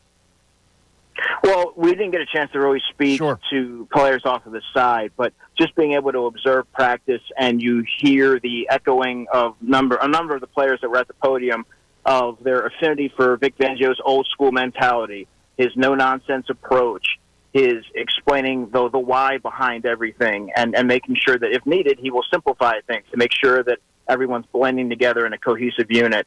But you get to see just the crispness, the fast urgency and intensity of the practice, and that to me really stood out. And then from Kellen Moore, you're seeing some different wrinkles. They're not going to show you everything. This is more of an installation period, but you're seeing the jet motion, you're seeing the bunch and the trips formations and things like that. You're seeing Saquon Barkley moved around quite a bit. He was largely used as a decoy during the spring, but obviously that's going to change when things ramp up here in late July for training camp. So you are able to glean some things here, guys, but nothing over the top, at least in the early going. How does Jalen Hurts look from a physicality standpoint? I think we all awaited for news to drop after the season ended that he had some sort of procedure done, and that news never came out. And we all could tell that he looked hampered by something last year. How's he looking so far through OTAs and mandatory minicamp in your eyes? I think physically he looks like a return to form. And I think that, you've seen some uneven practices. He's been spotty with his ball placement. But then there's been other times where he's throwing darts over the middle of the field with pinpoint accuracy, particularly on certain throws to Dallas Goedert. And I think that seeing him improve on those mid-range throws was really one of the things that I took away from the mandatory minicamp and really OTAs, because he really hasn't utilized that part of the field very often. But, this is going to take time. And I think that sometimes when you look at an offense and you see how long he's been with the Eagles, and you want the instantaneous gratification, and you have to look at all different factors. And you're getting an offense, which Jalen said is 95% new. That needs to be taken into account. There's going to be bumps. There's going to be growing pains. You're not going to always hit the ground running. But I thought that there were other instances where You're seeing some zip on his passes. You're seeing some quick decision-making and things like that. I do think that you're going to see a revamped and improved Jalen Hurts this season, but it's going to take some time. Knowing the talent that's on the offensive side of the ball, do you expect that the 2024 Eagles will be known more for efficiency or explosiveness? I would say efficiency, because last season, John, if you remember, I think the Eagles became overly infatuated or overly reliant on the explosive play instead of taking what's in front of you. And I think now you're going to see a lot more rhythm to the offense, a lot more cohesion, moving the chains, and being more consistent and coming up with touchdowns versus having to settle for field goals. And that's going to come down to Kellen Moore. He talks about the clean operation, right? And that is a paramount structure of his offense. And I think you're going to see that manifest in much more efficiency offensively. You mentioned how Hurts is throwing the ball over the middle of the field and how he has not utilized that in recent years. Is that a Hurts decision, or was that sort of an emphasis in the Sirianni, Brian Johnson, Sirianni, Shane Steichen offense? Well, it's hard to say. When you have a guy who's as good as A.J. Brown, you want to get him the ball as quick as possible. There's also the running element where Hurts is the +1, and that's what makes him special. So sometimes when things aren't there, you're more apt to, if you're Jalen Hurts, to run with the football. I think that is an element of the offense that's been sorely missing, Andrew. And to unlock someone like Dallas Goedert, who I think has immense upside in this offense, he could challenge for 900 to 1,000 yards if properly utilized, and if he stays healthy. But if he's relying on in the offense with a little bit more consistency, and I think doing that provides the safety valve for Jalen Hurts. It takes a little bit of pressure off of him and alleviates the mindset of having to play hero football. So I think that you're going to see that implemented a lot more this year, and I think it was just more so a byproduct of him just leaning on different players and putting a lot of it on himself to pick up yards with his legs when something wasn't there. Andrew Pacheco from Inside the Birds and 97.5 The Fanatic joining us here on Kincade Salciunas. I hear you talk about Dallas Goedert and what a veteran player who may benefit from a new coaching staff, a new approach. Take us to the defensive side of the ball. Somebody, who's had more than a cup of coffee that you think may benefit from the fact that Vic Fangio's here. Devin White and C.J. Gardner-Johnson. Oh, I like hearing. Talk a little bit about both, please. Yeah, Devin White, there's never been a question about athleticism. It's been about the over-reliance on maybe trying to force the big play. It's going rogue at times. It's not staying disciplined. Well, that's going to be a hallmark of Vic Fangio's defense, is staying disciplined and playing within the confines of his defense. That's something that I think he's going to be able to hone in and get the best out of Devin White, which is the Eagles' best linebacker. I know he's a polarizing signing just given the high variance of his game, but I think to me he's going to be able to harness that and be able to get the most out of him. And then C.J. Gardner-Johnson is a player who, he was tremendous here in his first season with the Eagles, a ball hawk and all those good things. But I think you're going to see the Eagles utilize his versatility a lot more and find ways to accentuate what he's able to do, because he can really play. He can play corner, he can play nickel, he can play safety, and he can do all those things at a high level. But having a player that you have to account for that can take the football away like that, rather than just throwing him back there on the back end, I think you're going to see Vic Fangio move him around quite like a chess piece. All right, last thing before we let you go, and I'm going to use you here, so I apologize in advance. This isn't necessarily a great journalistic question, but I'm going to use you for setting up another topic. Can you just sit back and talk about how good of a football player A.J. Brown is? Yeah, he's the best. In my opinion, Andrew, he's the best pure football player on the Philadelphia Eagles. Every day when I see him, he makes the extraordinary look routine, and just plucking away the football with one hand. Just his strength, his physicality, his ability to win against whoever's in front of him, his leadership qualities. This is somebody who encompasses a leader. He's somebody who is the best at his position in the NFL, arguably he's top 3 at least, and I just think that he's the best pure football player on the Eagles right now.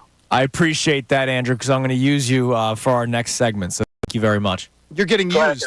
Yeah, you're getting used. Listen, man, we appreciate you as always. You're joining us every single Thursday. It's fantastic. From Inside the Birds, and, of course, here on 97.5 The Fanatic. Andrew, keep up the great work, man. Thanks, man.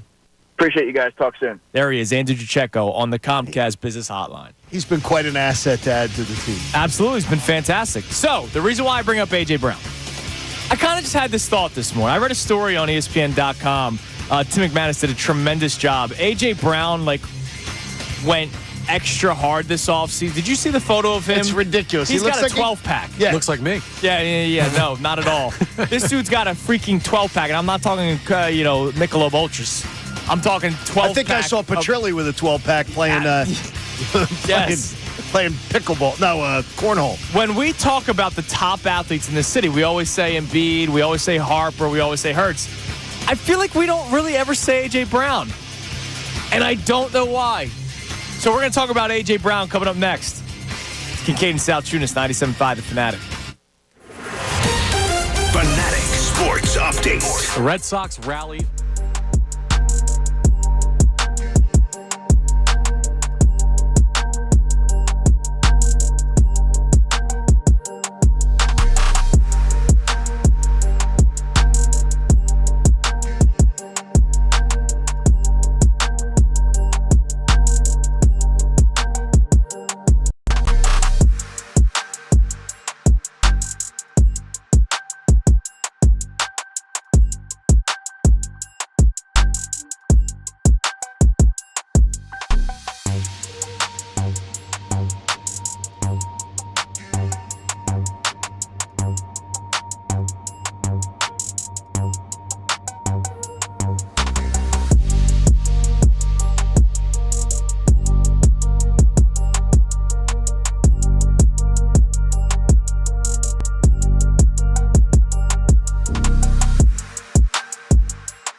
Salciunas is brought to you by Avelo Airlines. Avelo is now flying out of Wilmington Airport with nonstop flights to over 10 cities, including cities in Florida and San Juan, Puerto Rico. Go to Avelo Air, AVELO Air.com. It is 8:30 on Kincade and Salciunas, 97.5 The Fanatic. Still got two $50 Wendy's gift cards to give away. One more this hour, one in the 9 o'clock hour, and also our 2 pairs of Fan Fest tickets up for grabs as well. We'll let you know how you can win those coming up. You can call in or text in at 610-632-0975. We'll reset the entire show coming up in a little bit, but I wanted to get into this A.J. Brown thing. So I saw a story from Tim McManus on ESPN.com about his training this offseason. Okay. He actually went to his trainer earlier than he normally would. Apparently, the way last season ended has obviously motivated him. We've seen A.J. Brown wear his emotions on his sleeve on the sideline. So clearly he is a passionate person. So he started working out during his off-season training sooner rather than later. One of the things was the injury really motivated him as well. He wants to be stronger, even though that was a freak injury. Somebody landed on his ankle at MetLife, right? Like, I don't think that was because of lack of conditioning from a guy that has a 12-pack, right? No. But it motivated him. And it started making me think, John, why don't we ever really seem to bring up A.J. Brown? When we talk about, man, the stars of this city, we say Embiid, we say Bryce Harper. There's really nobody on the Flyers yet. We hope that Michkov can be that guy down the line. Right, nobody's there yet. And then when we talk about the Eagles, we say Jalen Hurts, franchise quarterback. We say Jason Kelce, who's no longer here, but we said Jason Kelce, all-pro center.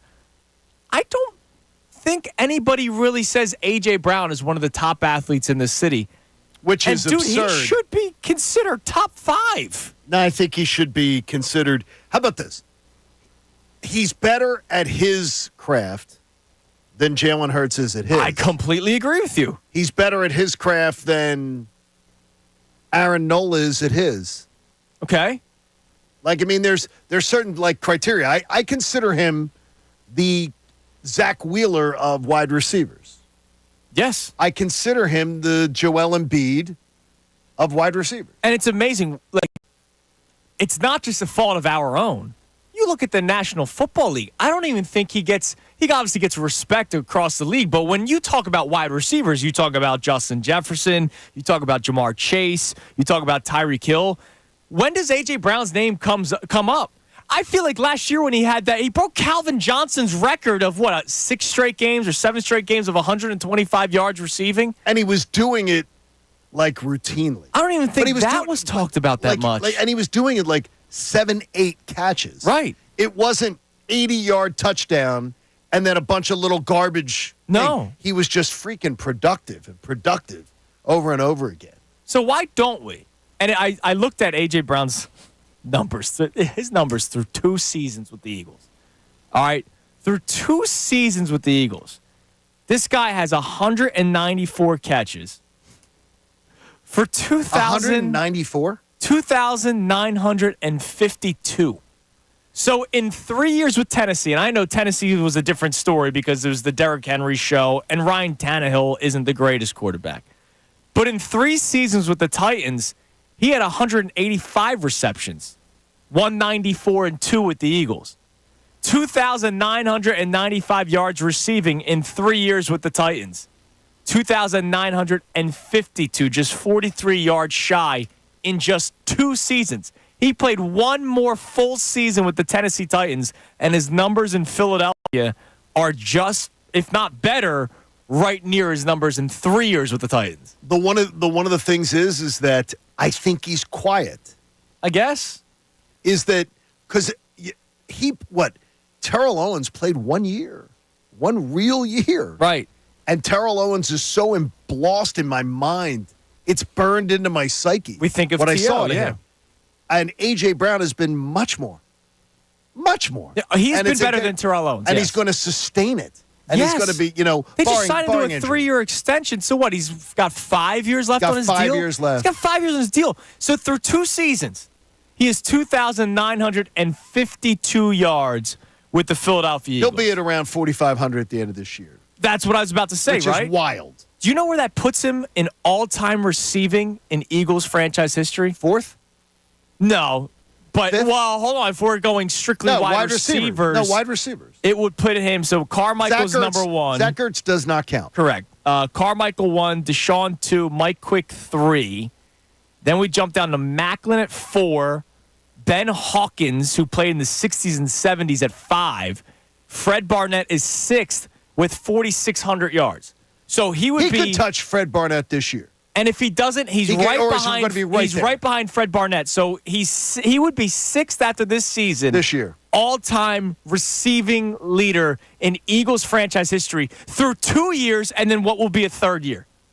He might not catch Carmichael because that's a lot of seasons, but he could. That's 5 more. He could. He could end up being the all-time receiving leader in Eagles franchise history for all we know. He's just behind in Eagles franchise history.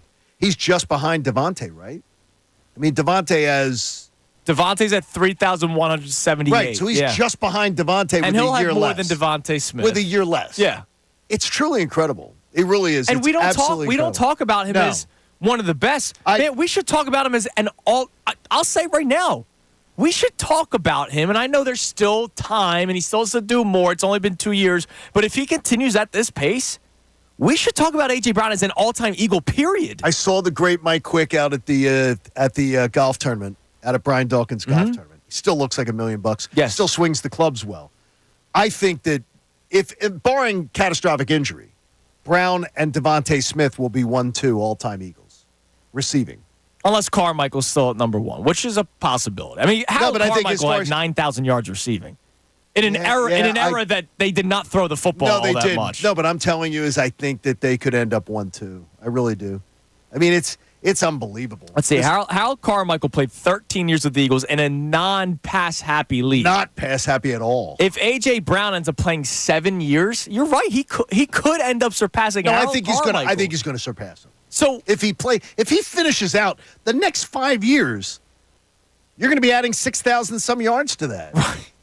That's amazing. No, wait. You're going to be adding 7,000 some yards to that. If he's doing 1,500 a year, he'll blow away Carmichael's numbers. I mean, but he's not. We got to expect a little decline at some point. At some point, but right now, right now he's in his prime. And then I think Devontae is one to me that he could be. I think Devontae will have it. I called it last year, and it didn't happen. I believe one of these years we're going to see both of them have great seasons, and that Devontae surpasses AJ. It could be. But not because of, I just think Devontae's going to find, I think he's going to find a hell of a lot more space in a Kellen Moore he still hasn't even entered his prime yet. I mean, he's still young in the NFL. What is he, 24? Yeah. He is a kid by NFL standards. And I really do believe you're going to see Brown and Devontae Smith are going to be 1-2 all-time in Eagles history. That's why the ridiculous trade talk of A.J. Brown, ridiculous is the word.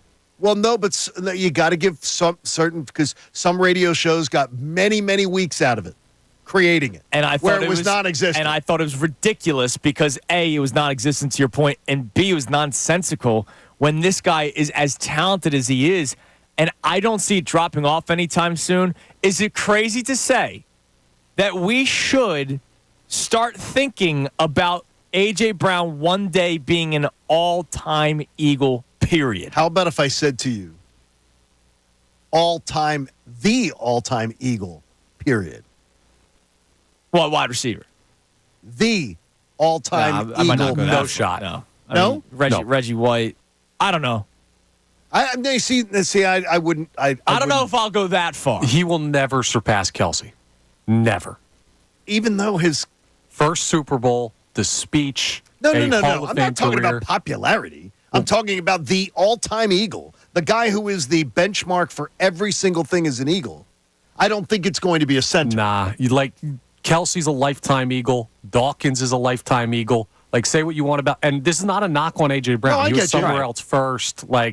I just don't think that's possible. Look, if he makes 8 more first-team All-Pros, maybe. I forget. Jason Kelsey had a lot. He did, and I think it's a lot easier at center than wide receiver. Jason Kelsey's a first ballot Hall No, I of get Famer. you, but a lot easier to center than wide receiver. To be first team All-Pro. Correct. Okay. But anyways, look, fine. You want to go you can go as far as the. No, it could be. I mean, it might end up that. But I don't know. Like, how come we don't talk about A.J. Brown?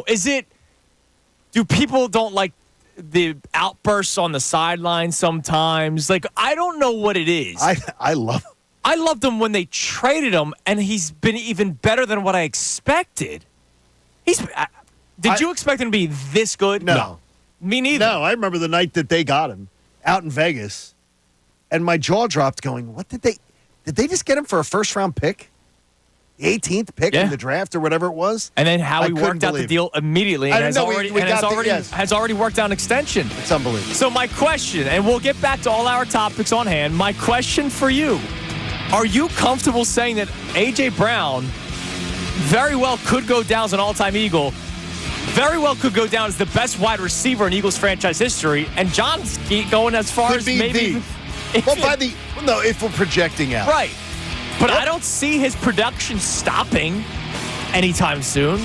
Let's talk about that as well. And A.J. Brown, I think people do love him. I think people need to love him more. And I think he needs to get more love from the city of Philadelphia, and us included. It's Kincade Salciunas, 97.5, The Fanatic. Now, around the bases with Andrew Salciunas.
97.5 The Fanatic. You know, Connor, I'm never critical of today's headline. What do you want to be critical But today, I am going to be critical. about? What'd I do? How did you not bring up the major hot dog news yesterday? Well, listen, the Castellanos is local, the Celtics is national, hot dog is all world. I didn't think that today's headlines was big enough. And a scam, which I called yesterday morning. It's a scam. Well, how's it a scam? Because it was already set up months ago. He should still be in the actual competition. No, but this was set up months ago. This was all a big publicity stunt. So if you missed it, Joey Chestnut is not participating in the July 4th hot dog eating contest. Instead, he's going to do a Netflix special on, I believe that's Labor Day. Yeah, Monday, September 2nd, against Kobayashi, man, who is earlier this year said he was retiring because he was no longer hungry. So maybe was that a publicity stunt too? I think that they both did it because this has been in the works, supposedly was talked about since last June. I'm telling you right now, I'm watching. Chestnut v. Kobayashi. That's Jordan versus LeBron. I'm watching it. Yeah, and Jordan's 80. Like, that's the thing. Kobayashi's past his prime. I want to see Chestnut against the best. What's the best? He's not past his prime. He's still a competitive eater. He's just not doing the hot dog. He's just not doing the Nathan thing. Yeah, because he can't cut it. Dude, Kobayashi can't handle those dogs. He was beating Chestnut. What are you talking about? He doesn't have that dog in him anymore. When was he beating Chestnut? 2012? Okay. He beat him. Like, I don't know. Can you get old in competitive eating? I find it's far easier. I would imagine at some point you can. I think it's easy to eat. It's easier to eat in your 30s and 40s than it was at any time. They just bump up the competition to like 5 p.m. for the early bird special when you get older. Well, and you could definitely eat more when you were younger. Yeah, for sure. The whole where's it going when you eat? So I imagine it's going to be a difficult task, but I'm watching it. I will be watching it on Labor Day Monday. Kobayashi v. Chestnut, man. Yeah, I don't know that I will, but I knew that it was a scam. Trivia question. Yes.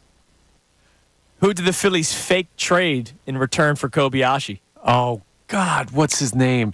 I know the video. Do you remember this? No. Brett Myers set up a prank. He pranked one of his teammates. He had Ruben Amaro involved on it. Okay. Charlie was involved on it, and they told said player Chase Utley. Nope. Nah. That was a different one. There was a different one. They said they took away his first hit. Right. Oh, okay, good. They traded this player to the Akinori Giants for Kobayashi, who was the hot dog eating guy. Who? Is Kyle Kendrick. I want to say Kyle Drabeck, and I knew that wasn't right. And the video's great because Kendrick's like, "What? You trade me where? I'm going to Japan." Like, he literally bought it because Ruben Charlie actually did a great job acting. That's dangerous. Those types of pranks are dumb because all you need is Kyle Kendrick to walk in and MF the GM or the coach. Nah, you got to know. I think, guess what? You have to know who's doing it. And I think they'd laugh. If you pull pull a prank on somebody and then you start acting like a diva, if they go he was nuts. like, I hated this team anyway. I never wanted to be in Philly. Yeah, exactly. I was like, ooh, maybe we shouldn't have done this. All right, what do we have on the text line, Connor? You're saying a lot of people are checking in on the moving on from last year, whether or not people are ready to do it or if they want to do it or if they can't do it. What do we got? Yeah, we have another girlfriend analogy here. Oh, my God. Okay. By the way, Jamal followed up on Twitter. He did say. He was cheated on in college. He was. See, I knew. Jamal. Look, it came too close. It was too close. Feel for you, buddy. But he said, you can never get over a girlfriend cheating on you. We got a text here from Trucker Dez that says, you guys are like the girlfriend that chooses to stay in the relationship but constantly reminds me of my mess up 5 months ago. Get over it. Let's move forward. That's it. I'll tell you, it's not a bad analogy. Well, hold on a second. Was that mess up you not taking out the trash, or was that mess up you running my mom over with your car? No, cheating. How about if your mess up was you apologized and you tried to move on from a cheating incident? Okay. And which, then by every the way, once in a while, the lack of trust pops up. If you do that, you are stupid. I kind of agree with you. Because if they cheat, man or female, they will cheat again. They're going to do it again. Strong chance it happens again. Where's Brian Johnson coaching now? Brian Johnson he's not. He's in Washington. He's an assistant. He's down there, and Dan Quinn says 2 creams. Yeah. 2 creams, 1 sugar. Kind of close proximity, but it's like if the person you cheated with moved across the country. You got rid of them. You're just like, I'm not going to do it again. Well, you might not trust them. He didn't move across the country. That guy's right down. That guy's actually right down the street. He's right down 95. Yeah, I mean, look. And again, everybody had a chance to hire him. Yes. So league. to that person's response, to Trucker Dez's response, this wasn't just like mean you not taking out the trash. Like this is a big one. Like this This is a big one. There was a historic collapse. It hasn't happened since the 80s. So it's not that easy to move on. No, it was big. But the thing is, though, I understand it because I honestly, we do this for a living, but I'm honestly tired of it. The idea of nobody getting a blank slate in life bothers me because I do believe in the redemption. Well, you're very forgiving. No, I'm not though. The weird thing is I don't tend to be. I think though I do believe in redemption stories. Okay. But I'm going to be. If you screw me over, it's going to require me seeing great. Yeah, you're gonna have to work see by it him. first. Yes, and I'm not going to say, okay, we're putting this behind us. Yeah, now. we haven't seen anything. We won't. Exactly. And training camp will not be seeing it. Preseason will not be seeing it. It's going to be the actual play on the field, whether or not we feel better about the team and whether or not we've officially gotten over what happened last year. So coming up next, we'll reset everything. We will update you on the Twitter poll that we have on this topic. The beautiful thing is it seems like the majority of people have moved on. And that's great for you. them. I wish I could be on your level. Is our audience telling us we want you to? Too. We have to think about that. You can Got to tell me be whatever introspective. My wife wants me to do things all the time, and there's just some things I can't do. I ain't married. I can tell you that much. All right, so coming up next, we do that also. I saw something interesting today. NBC Sports Philadelphia put together a list of 15 players whose stock rose during spring workouts. And they gave explanations as to why. So we'll run through those coming up at some point during the 9 o'clock hour as well. It's Kincade Salciunas, 97.5 The Fanatic. Fanatic Sports Update. Nola takes the mound. I'm Connor Thomas, and this update is brought to you by Wendy's for...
9 o'clock on Kincade Salciunas, 97.5 The Fanatic. Guess what I forgot to do? Wish people a safe drive into work. I did, and that is not even what I thought. So thank you for reminding me. What? I forgot to give away our 8 o'clock Wendy's gift card. So caller, let's get it out of the way now. First caller to the contest line, 215-263-0975, will win our third of 4 $50 Wendy's gift cards. The best nugs are now even better. Wendy's new saucy nugs. Take the nugs you love and sauce them up in bold flavors, including buffalo, honey barbecue, garlic parm, and spicy ghost pepper. Try them all today for a whole new way to nug. It's got to be Wendy's, open till midnight or later at participating U.S. Wendy's. Hours may vary by location. 215-263-0975. Caller number 1 will win $50 Wendy's gift card number 3. John Kruk, our buddy, says Love John Kruk. that Kobayashi eats great value hot dogs. Is that a brand? Is that a brand of that? He ain't on Chestnut's level, he says. I think those are just like knockoffs. Knockoff hot dogs? Listen, man. I'd buy the cheaper, whatever's cheaper, you know? We were somewhere where a person sliced hot dogs and sliced each hot dog lengthwise in got like 6 or 7 of them out of every single hot dog. Okay. With one of those like cheese slicers. Yeah. And then put them in the air fryer with Worcestershire sauce. Delicious.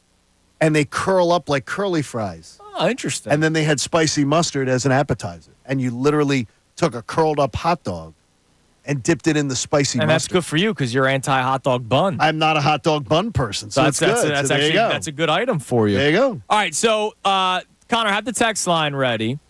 Here's what we've been talking about today, and also have that Adam Schefter clip ready.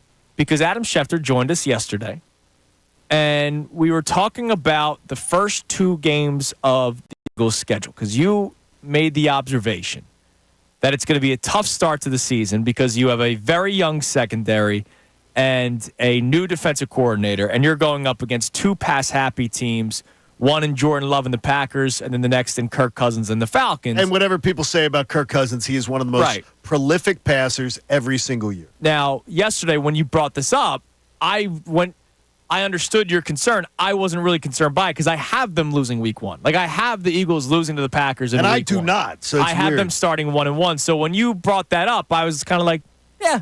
That's kind of why I have them going 1-1 to start the first 2 games of the season. But after what happened last year, I'm sure a lot of people will feel a certain type of way if they start 1-1, right? People are going to want to see them hit the gate running and have a great start, fast start to the season. Count me as one of them. I would like that. I would like to see that as well. I'm one of them. I just don't expect them to win week 1. Hopefully my mindset changes as we get closer. But look, we did W's and L's. That is gospel. You are all Jordan loved up. It's amazing. We'll see how it goes. It's amazing. So when we talked about that with Shefty obviously talked about the importance of starting hot and how critical it is to not start 0-2, because if you start 0-2, there could be contention in the locker room. Plus, it's a disaster climbing out of 0-2 holes. Your playoff chances are less than 20%. Right, and you don't want that. So you don't want that to start a year. So I decided to follow up with this. Now, what does that say about the Eagles' locker room last year? Because by all reports, by the incredible local media here in Philadelphia, the Eagles were very tense when they were 10-1, right? Yeah, they were 10-1, and they were a tense football team. And Lane Johnson himself said it when the 49ers beat them the way they did. It ripped their hearts out. That's what he said on an interview. So what did that say about the locker room last year? And is that still that same sort of walking on eggshells feel that you might get going into this year? No. But let me say this, Andrew. First of all, I think if you got dominated at home by a 49ers team, any team, at any part of the year, that would take something up from you. It would dent your confidence. There's no way you could come out of a game like that where you are physically dominated and be the same team moving forward, in my mind. But I got to say something. Andrew, we're on to 2024 here. It's June 11, 2024. It's not December 11, 2023. Let's move the calendar forward here. I love that, but at the same time, there are still a lot of familiar names that are still here. I know. Can we keep coming back to last year? All the problems. Like, last year, that's last year, man. Like, I'm not so all out. It's last year, man. Last year. We're on to this year. Not to go all Allen Iverson on you, but we're on to this year, Andrew. Not last year. Last year keeps coming up. We're on to this year. I love the passion and energy of Adam Schefter trying to tell me to move on. Wow, it's not that easy for me. It's far easier for Adam to move on than it is for us. He's not an Eagles fan. We live it every day, and he's not an Eagles fan. So it's far easier for him to say move on. Yeah. I get it.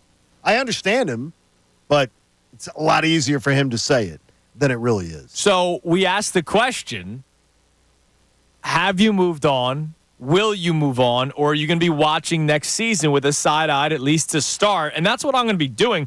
I expect them to be a good football team this year. I've already said NFC Championship game or bust this year. Appearance, Okay. right? But look, if there's a shaky start and we do overreact to some things said by or not said by the franchise quarterback about the head coach. If there's something that comes out early on, there were already leaks last year from anonymous sources. And it was something that we had not seen the first 2 years of Nick Sirianni. What makes you think that's not going to happen this year? Do you think they got rid of every single player that had issues last year? They got rid of Hassan Reddick. Quez Watkins isn't back. He was clearly a bit of a problem last year. He was doing stuff on social media at the end of last season. Didn't they lost the Giants, but he put out a post about how he scored a touchdown. Right, like Quez Watkins became a bit of a problem, it seemed. He was a problem. That's 53 guys. I'm sure there were 53 upset players last season. They didn't get rid of everybody. No. So how am I supposed to just expect that everything is better this year? That's why it's so much easier from the outside in for somebody to say, like everybody experiences fandom different. Right. We're fans, and everything experiences fandom differently. Like, I guarantee you, the Celtics winning a title is going to affect Bob and I more than it affects you and Connor. Yes. Because we just were raised hating the Boston Celtics. It's something that it's repulsive. It's repulsive to me. I will not watch a second of the finals from this point on. Because I know what I'm going to potentially see. You don't want to see I don't want to see it. And that's a little bit of bitch boy behavior, but it's true. I can't handle it. It's fine. I can't handle it. There's no way I can watch it. There's a bad movie. You don't want to watch a bad movie. There's no way I can watch. There's no way I can watch it. There's no way I can see it. So, I mean, it's easy for Adam to tell us to move on. Yeah. It's not easy for those who were through it. A lot of people want to. Yeah. And we have a poll running. Do you find it difficult as a fan to move on from tough sports seasons like last year's Eagles collapse? And 70% now keeps climbing up, say no. Every year's a new year. So that's great. I'm happy for the 70% of you who are saying, all right, yeah, don't worry about it. Move on. Connor, what do we have on the text line? You can text the show or call in at 610-632-0975. And in a few minutes, I'm going to tell you about these 15 Eagles whose stock is rising, according to NBC Sports Philadelphia. First-time texter, no name on this one. A person from New Jersey says, I think the reason Andrew's struggling with letting last season go is due to the fact that we had no closure. We know stuff went on behind the scenes, and now we're seeing glimpses of what went on, but no definitive confirmation. And that's a great point. That's why I disagree with the tweeter, Zach Troutman, who said last year was easy to get over. I'm still not over the Super Bowl and never will be, though. I know why they lost the Super Bowl. Jalen Hurts had an unforced error fumble. Unforced error fumble. 7 points. Yep. Gifted. Patrick Mahomes gifted nothing. The Kansas City Chiefs had the big punt return by Kadarius Toney against a team that was horrible all year long. It's special teams, both punting and kick return coverage. Patrick Mahomes threw 2 touchdown passes, mirrored plays that Jonathan Gannon was not ready for and the defensive players were not ready for. And oh, by the way, it's Patrick Mahomes. Andy Reid was a more experienced head coach than Nick Sirianni. There was a holding call that wasn't a holding call all game long, but it was textbook. I get it. It wasn't phantom. Right. It was there. It was a call that wasn't made for 3 quarters. Even though I disagreed with the call. Right. I know why they lost the Super Bowl. I don't know what happened last year, which is why I agree with that texter. Yeah, you can hear Kenneth Gainwell say a few things or Britton Covey say a few things, but you didn't hear players of real consequence say. Absolutely. And so you're right. To the texter's point from Jersey, I don't have closure. And that's part of the reason why I can't just say, oh, don't worry, ignore it. It'll be better. If you heard from Lane Johnson, Jason Kelsey, Jalen Hurts on what went wrong last year, Brandon Graham, I think you'd be able to move on. Brandon Graham told me they were just going through a storm. Brandon Graham kept telling us every week. I love Brandon Graham, but I heard don't worry about it for 8 weeks. Brandon Graham is one of those people. It's exactly the same thing. It's like the people who as you point out, special teams sucked in 2022. Yeah. And people are like, my God, you're harping on stuff like that. They're 14-3. They're awesome. until the last minute of the 2 minutes of the Super Bowl. And then it mattered. Right. It mattered. Run away from people who tell you stuff doesn't matter. It doesn't matter. Doesn't matter. They're the people who will not pay attention to detail. It'll come back and haunt you at the worst times. I love Chris's response on Twitter saying it's kind of the same way I look at an Eagles loss. Sunday night and Monday I dwell. Tuesday it's time to move on. And at the end of a tough season, I'll dwell on it for a week or so. Then I start looking forward to how they can improve via the draft, free agency, and et cetera. Were you over last year's loss, the loss to Tampa? Were you over that loss, or was it more the season hangover? Like I don't even give a thought to that Tampa game. I was over that loss by halftime. Because I think it was so egregious. So I will say this: I obviously majority of me looks at the season as a whole, not just that playoff game.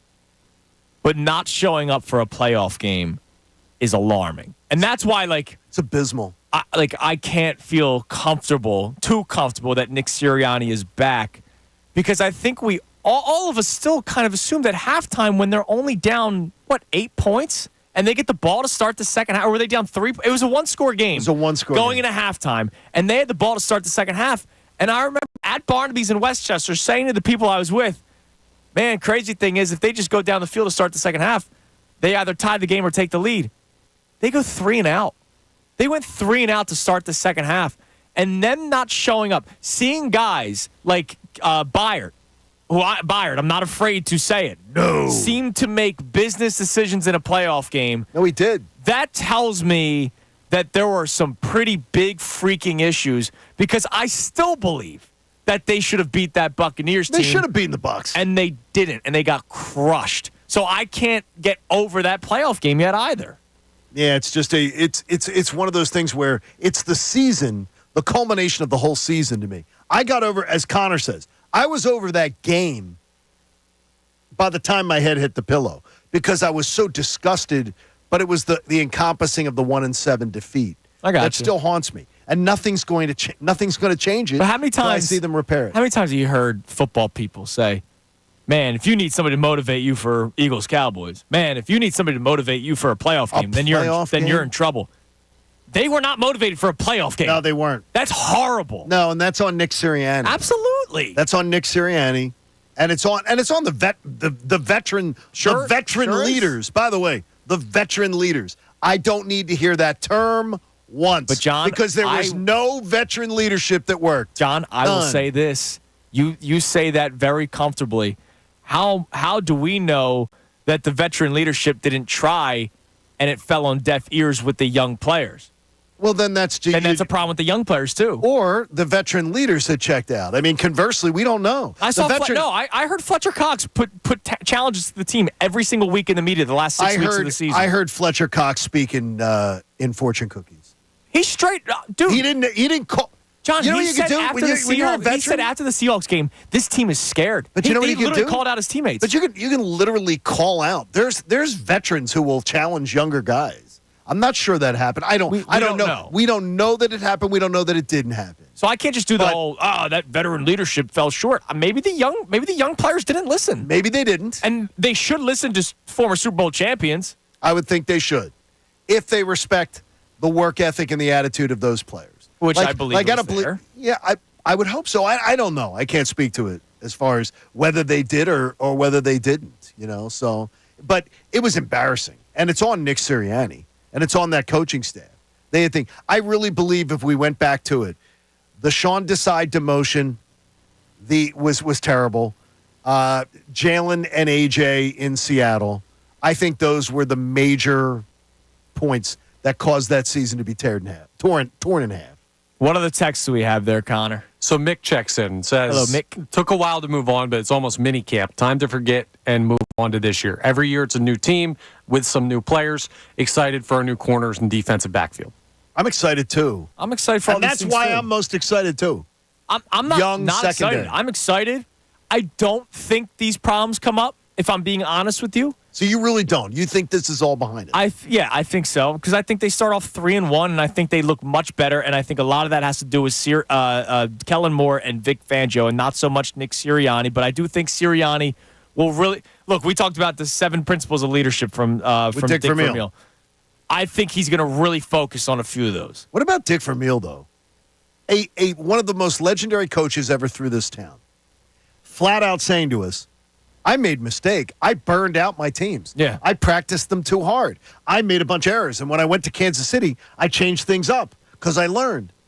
How often do you hear honesty and self-awareness? Now, maybe an 87-year-old coach is able to do that more. But Connor, what I will tell you is he said it when he was in Kansas City actively coaching. Yeah. He talked about the errors that he made in Philadelphia. I've never heard Andy Reid talk about the errors he made here. Yeah, and I may be wrong. I've never heard Andy Reid get introspective with, if I had it to do over again in Philly, I would do this differently. I believe he's the type of guy that will when he hangs it up. Yeah. But at some point, it's tough to do when you're in the middle of another dynasty. Right, exactly. And I still think he's so the greatest. successful. I think he's the greatest. He's probably like, screw you guys. I'm winning here. Why don't We'll talk about it when I have like 10 rings and a gold jacket. I think he's the greatest ever, and I don't need to wait. I don't need to wait. I think he's unbelievable. He needs a couple more rings. And he might get He certainly could. He might get there. Yeah. All right, so NBC Sports Philadelphia, Dave Zungaro put this together. Good job, Dave. The 15 Eagles who helped themselves with a good showing this spring. The first name he mentioned was Paris Campbell, who Andrew DeCecco, he brought it up again earlier today, saying that Paris Campbell has been tremendous. Dave writes that Campbell has the best shot to become wide receiver number 3. We didn't really think about Paris Campbell that much because remember Devontae Parker was brought in and we more so scoffed at Devontae Parker. And I did. Right? Like but we still thought, oh wow, they're bringing him in for wide receiver 3. Nobody thought Paris Campbell. No. And based off of the workouts so far this spring, Paris Campbell has climbed up. I can't believe this guy made the team. John Ross. Yeah, I didn't. Jeff McClain, we had him all. Remember, Jeff said he's probably just maybe an agent's just doing a favor or something. Right. And John Ross made the roster. Now, look, he's a guy that he's going to come to camp. He's got to stay healthy. Correct. I mean, his biggest issue in his career has been he's always hurt. But apparently he's climbed up. Johnny Wilson, the 6'6" wide receiver out of Florida State. Now, I'll tell you this. To me, he seems like a specialty tool. Yeah. But what he do is very special. Like he could potentially. And he's actually a receiver. In college, I thought he was going to be even more than he was. So I'm anxious to see how that works out. But that intrigues me. But he's also a receiver. Like remember we got excited for Tyree Jackson? Yep. Yeah. Trying to transition from quarterback to tight end. Yeah. This guy's a receiver. Like sure, this guy has the skill knows set. the position. And he can run a corner pattern really, really well. So that's pretty intriguing. He writes Will Shipley.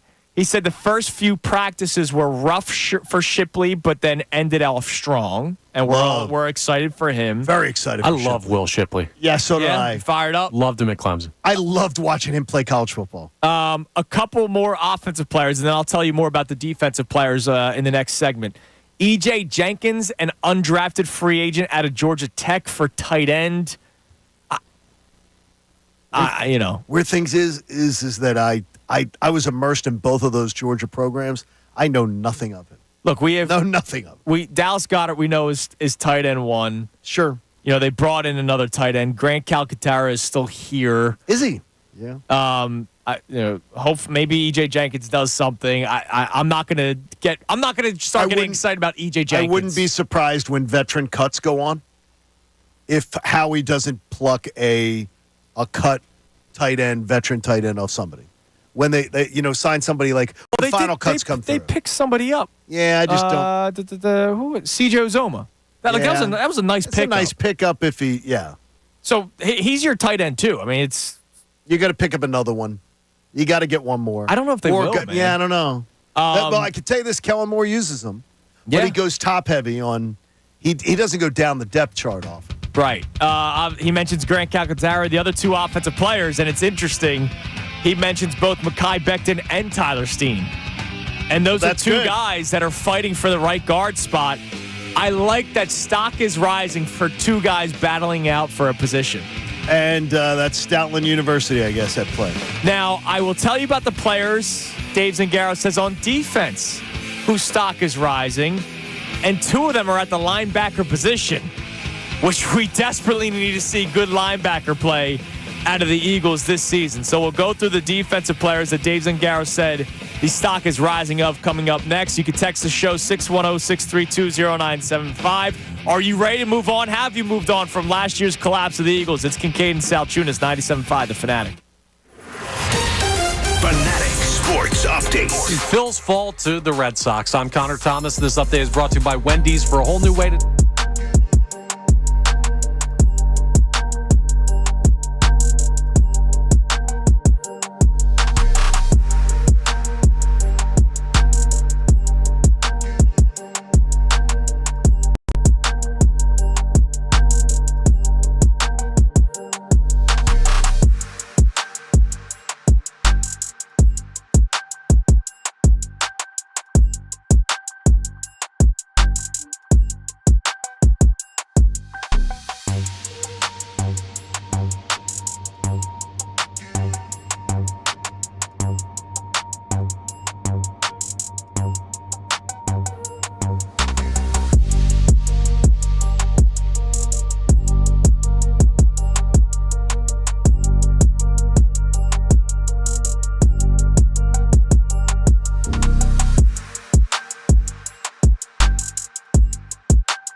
hour of Kincade Salciunas is brought to you by the Bagster.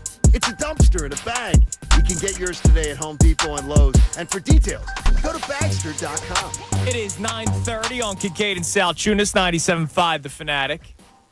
Who wants some Fan Fest tickets? How about we do callers 2 and 3? I've done 1, we've done 5, we've done 7. How about callers 2 and 3 will win a pair of Fan Fest tickets? So call 215-263-0975. One of you each will win a pair of Fan Fest tickets, which is Saturday, September 28th at Xfinity Live, presented by our friends at FanDuel, the biggest party of the year for Philadelphia sports fans. All the Fanatic hosts, celebrity guests, Philly sports legends, activities, games, prizes, and much more. Go to 975thefanatic.com for details, including info for our online ticket raids. It will be Fan Fest number 11.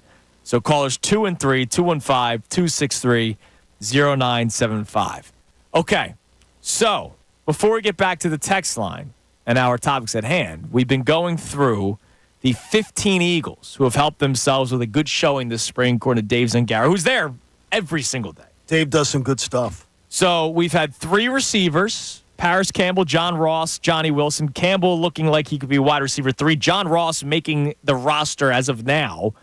And then Johnny Wilson, who we're all kind of excited about, intrigued by. He might start the season on the practice squad unless the team tries to pilfer him, and then maybe they want to try to secure him and put him on the active roster. I mean, he's 6'6" and moves quickly.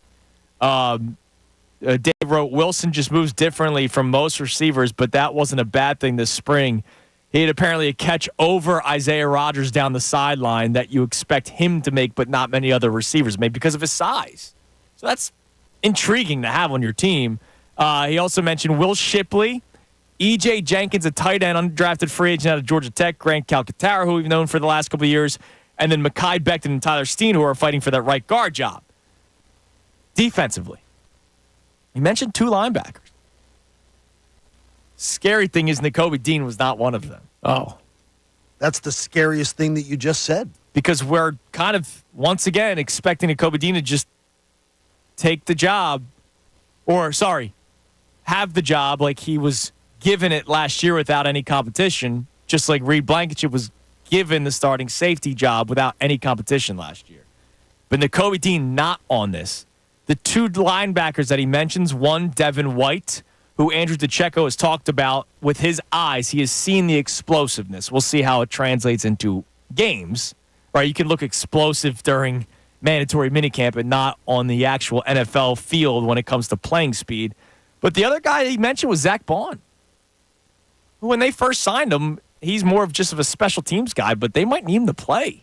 The Zach Bond thing to me, if it does end up being something, I'm going to be intrigued. But right now, I'm thinking it's one of those training camp stories. Could be. That we hear about a player and we're thinking, wow, they've got something. And then when the reality comes around, they don't. Here's what I don't like that he writes up. He said Vic Fangio had him out there as first-team off-ball linebacker, and Bond didn't look out of place.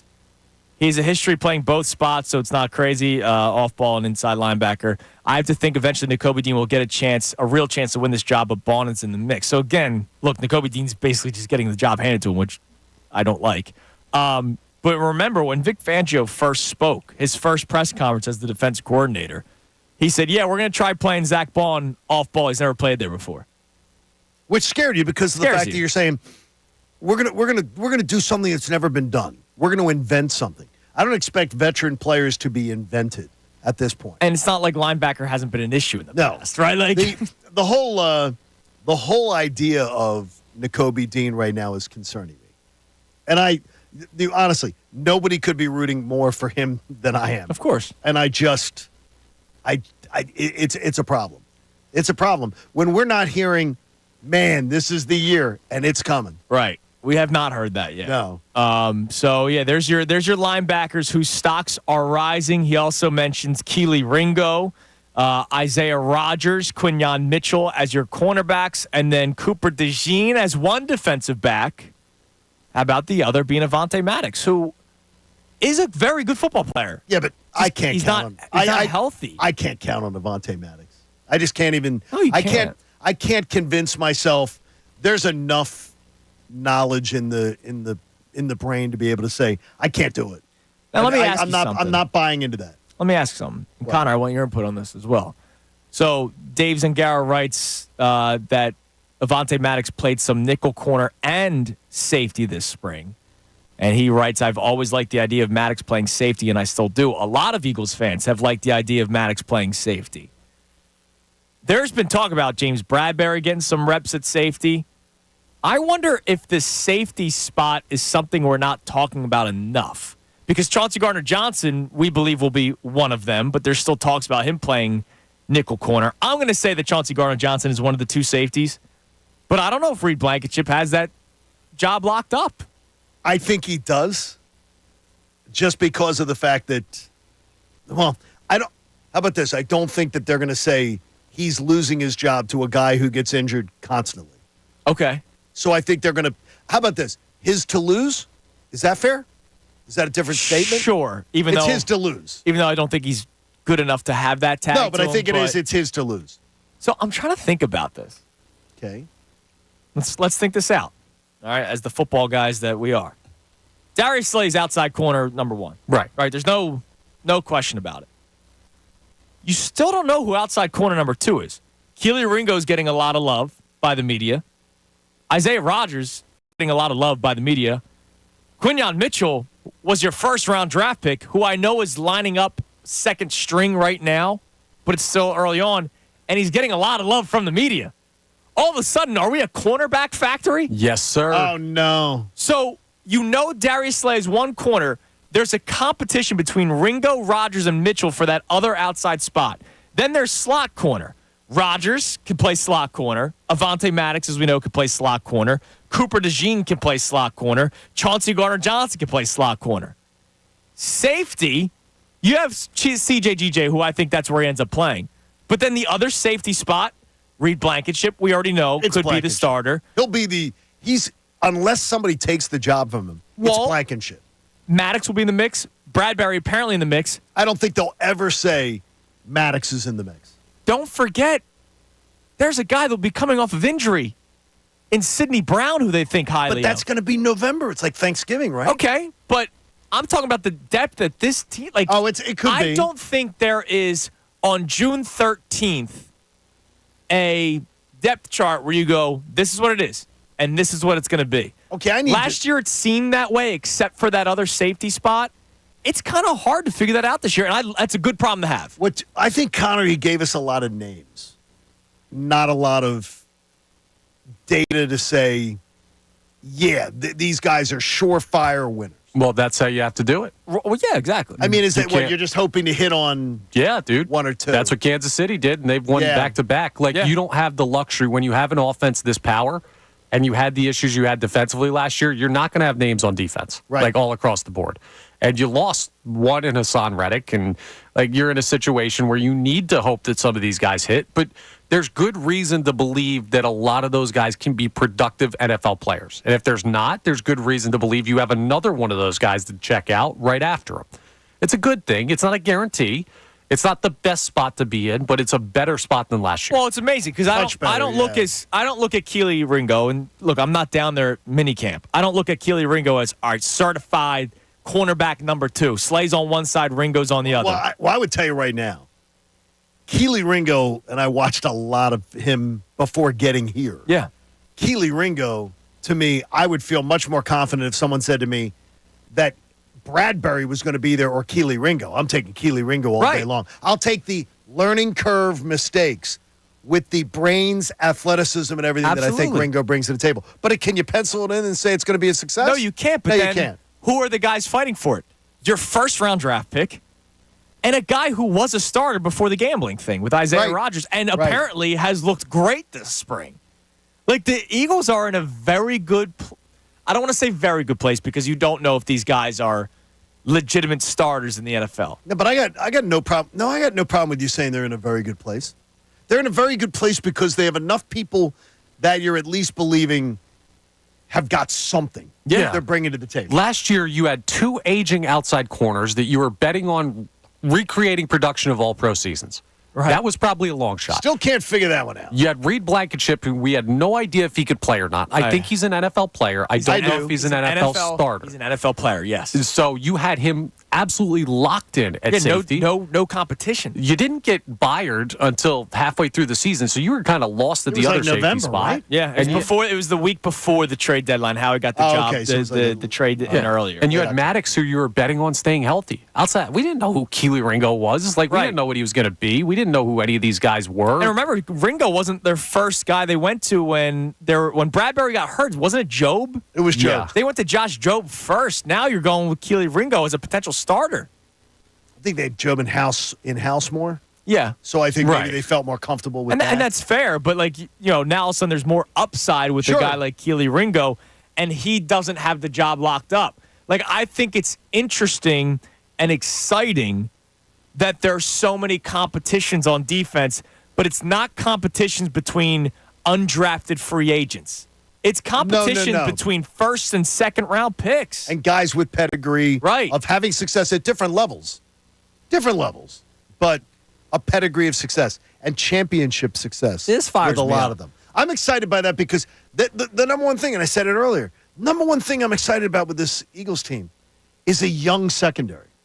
Because I just want to see, I love watching young guys figure it out. Right. And sometimes it's got to be, there are going to be Mondays where you say to me, John, you asked for this. Yeah. And we got to pay the price. I wanted it too. We got to pay the price. So I'll be there with you. Don't There you you go. worry.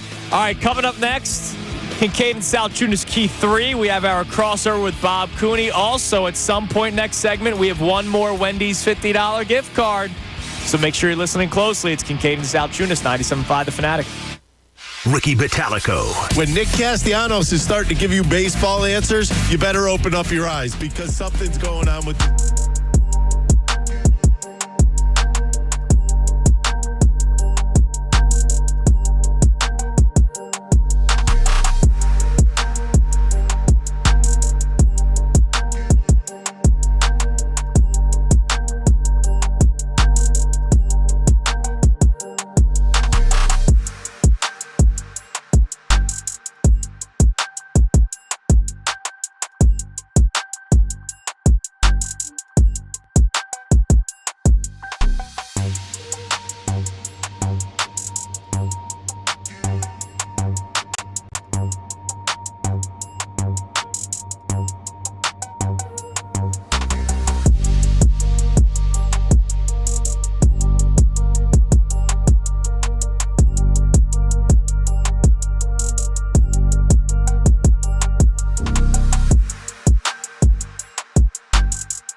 It's 97.5 The Fanatic. You just remind me something, Connor.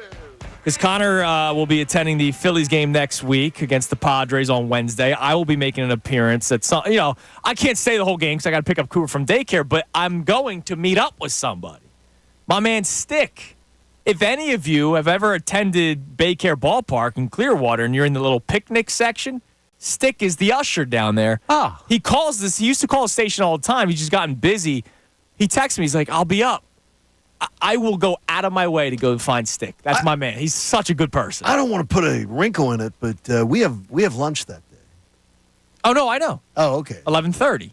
Okay. The game's not till 1. You'll blow down there and no problem with the traffic. You'll be fine. I gotta see Look my at man. you. I gotta see my man Stick. I like that. When you know good people, you find a way to talk to him. He That's lives. a good show. He lives in Virginia, so it's not like I can't just see him tomorrow. You can't just see Stick any day of the Right, week. exactly, son. I'm going to Virginia in a couple weeks. You could I'll go be see in Virginia tomorrow. Go see Stick. You're going to Virginia tomorrow. I'm going in a couple weeks. Hit him up. And, I'm going to and, Front Royal, though. I'm not going to where you're going. Little different. Busch Gardens, roller coasters. You're going to a bachelorette party, which is a violation. You're going to see gravestones. I'm going to see gravestones and Luray Caverns and all that kind of I'll stuff. take mine, all due respect, Johnny. Let's go on a family vacation. Let's go on a family vacation to visit some death sites. All right, it's time now for the Kincade Salciunas Key 3. Now, the Kincade Salciunas Key 3.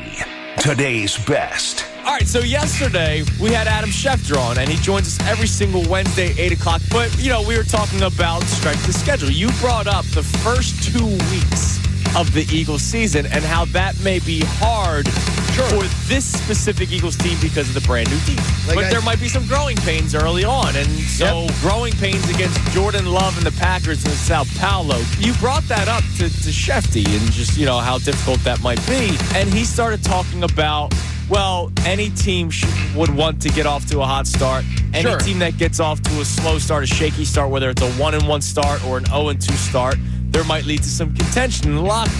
They're going to be good this year. I think Jalen Hurts has a resurgence. I think Kellen Moore is a big part of that offensively. You have, as you've said a lot of times, adults in the room now with Kellen Moore and Vic Fangio, and it's not Sean Desai and Brian Johnson. Right? Like, you have a legitimate coaching staff. We know how good this roster is. The youth movement defensively and some of the other moves that Howie Roseman made. Like, I'm very excited for this Eagles season. But when I am being told by Adam Schefter yesterday to just move on, I can't just move on. It's not like they went 14-3 and they were the favorites in the NFC Championship game and lost by a field goal. Right? It was a disastrous wild card loss. They were 10-1 and fell to 11-6 and didn't show up for a playoff game, which then led to us talking about potentially firing a head coach that had made the playoffs in each of his 3 seasons. Like, if you think about it, that's crazy talk that we were talking about firing a head coach that has made the playoffs 3 straight years. Like, I realize that that's crazy talk. I can't just easily move on from it. But joining us right now on the Comcast Business Hotline, Coach Dick Vermeil joins us. Easier to start out real tough and back off than it is to start easier and get harder. I think he worked them a little bit harder the first couple years, with the mini camps and that kind of stuff. It's just sometimes you can think as a coach, boy, I got them where they are. You forget everybody still trying to get better, especially since you were really good and you were beating them. Now you're their motivational tool. They play the Eagles. They know they're playing a great team. Now, all of a sudden, you're not as good as they were. That's confusing. The Phillies will lose games, ladies and gentlemen. It is something, though, about them that is a bit endearing, is that they wasted so many opportunities when it was 4-0. Mm-hmm. And it was weird because Tom McCarthy and John Kruk both said at 2 different times, boy, I hope this doesn't come back to haunt them. Right. All the guys they've left on base. And it did. It was 4-0. And John Kruk goes, he just doesn't have it tonight. And I don't think I've ever heard an analyst say of a pitcher who, by the way, 14 pitches in the first 2 innings for Christopher Sanchez. 4-0 after 4 innings. And John Kruk says, I don't think he has it tonight. I think it was brilliant. Joining us now on the Comcast Business Hotline, every day in business, a big day. Let Comcast Business help you move forward with what's next from Inside the Birds. And, of course, here on 97.5 The Fanatic, the great Andrew DiCecco joins us. Andrew, can you just sit back and talk about how good of a football player A.J. Brown is? In my opinion, Andrew, he's the best pure football player on the Philadelphia Eagles. Every day when I see him, he makes the extraordinary look routine, and just plucking away the football with one hand. Just his strength, his physicality, his ability to win against whoever's in front of him, his leadership qualities. Like this is somebody who encompasses a leader. He's somebody who is the best at his position in the NFL, arguably he's top 3 at least. And I just think that he's the best pure football player on the Eagles right now. That's the Kincade Salciunas key 3. And, during the key 3, John can't eat today. Oh, that's right. Yes. Bob and I are talking about meatballs. Oh, my God. As an old friend once said, we can bond over our meatballs. Yes, exactly. There it could be. Oh, my. A question for you. Yes, sir. Before we ask what's going on the show today. A.J. Brown. Uh-huh. Will he one day go down as an all-time Eagle great? He could if he finishes his career here. Yeah. Even if he doesn't. Let's just say he plays, he's got, 5 years left from after the extension? Yeah, 5 years. He has one more contract elsewhere. Dude, he's pencil him in for. He might end up having more receiving yards than Harold He might end up being the all-time. What's Carmichael have? 9,000. Just under 9,000. 8,900 something. Yeah, He's that's got 3,000 in 2 years. Now, Carmichael had that consecutive catch streak of 127 at the time was a record. Yeah. A.J. Brown against broke Dallas. Calvin Johnson's record this past season. Yeah. He's got 2,952 yards through 2 seasons. Yeah, that is amazing. Yeah, he very well could. And if he doesn't surpass Carmichael, he'll be number 2 because Deshaun Jackson's at 6,500. Right. That's we can 3 more talk seasons. numbers, but we know it's how do things go out or how do they play out? If something bad happens, if he leaves the Eagles because of something numbers can mean everything or they can mean nothing. You guys know what it's like. Okay. But yeah, he definitely could go down as one of them. Yeah, absolutely.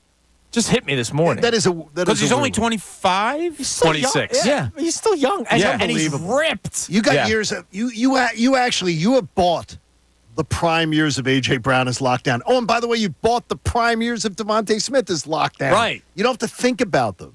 And I still am waiting for one of those years where I think Devontae Smith may actually for the year outdo A.J. Oh, that absolutely could happen too. No question about it. You get an injury that keeps you out 2 games or something like that, or you just get a streak where Devontae Smith has 2 games of 125, 150. Yeah, he absolutely could do it. But I think the production of those two for years is going to be really good. Did you hear Dick Vermeil this morning? I did. When you think of Dick Vermeil, and do you see Nick Sirianni?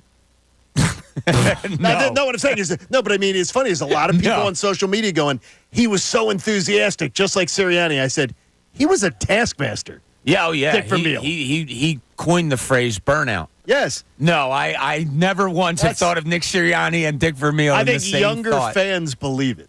That they're that's sort they don't of know alike. what Dick Vermeil was. Dick Vermeil was intense. What do we got on the show, Bobby? I see Amy Fadul in the house. Amy Fadul is here for all 4 hours. We're going to have some fun today because I was watching one of my shows, one of my favorite shows. Everybody Loves Raymond. Okay. Right? So I was watching that the other night, and an interesting topic came up about couples. So we're going to have a question on that going there today. Boston about the clinch, got some Sixers talk going on. And, of course, Phillies, Eagles, all that fun stuff. A sports writer who annoys his wife.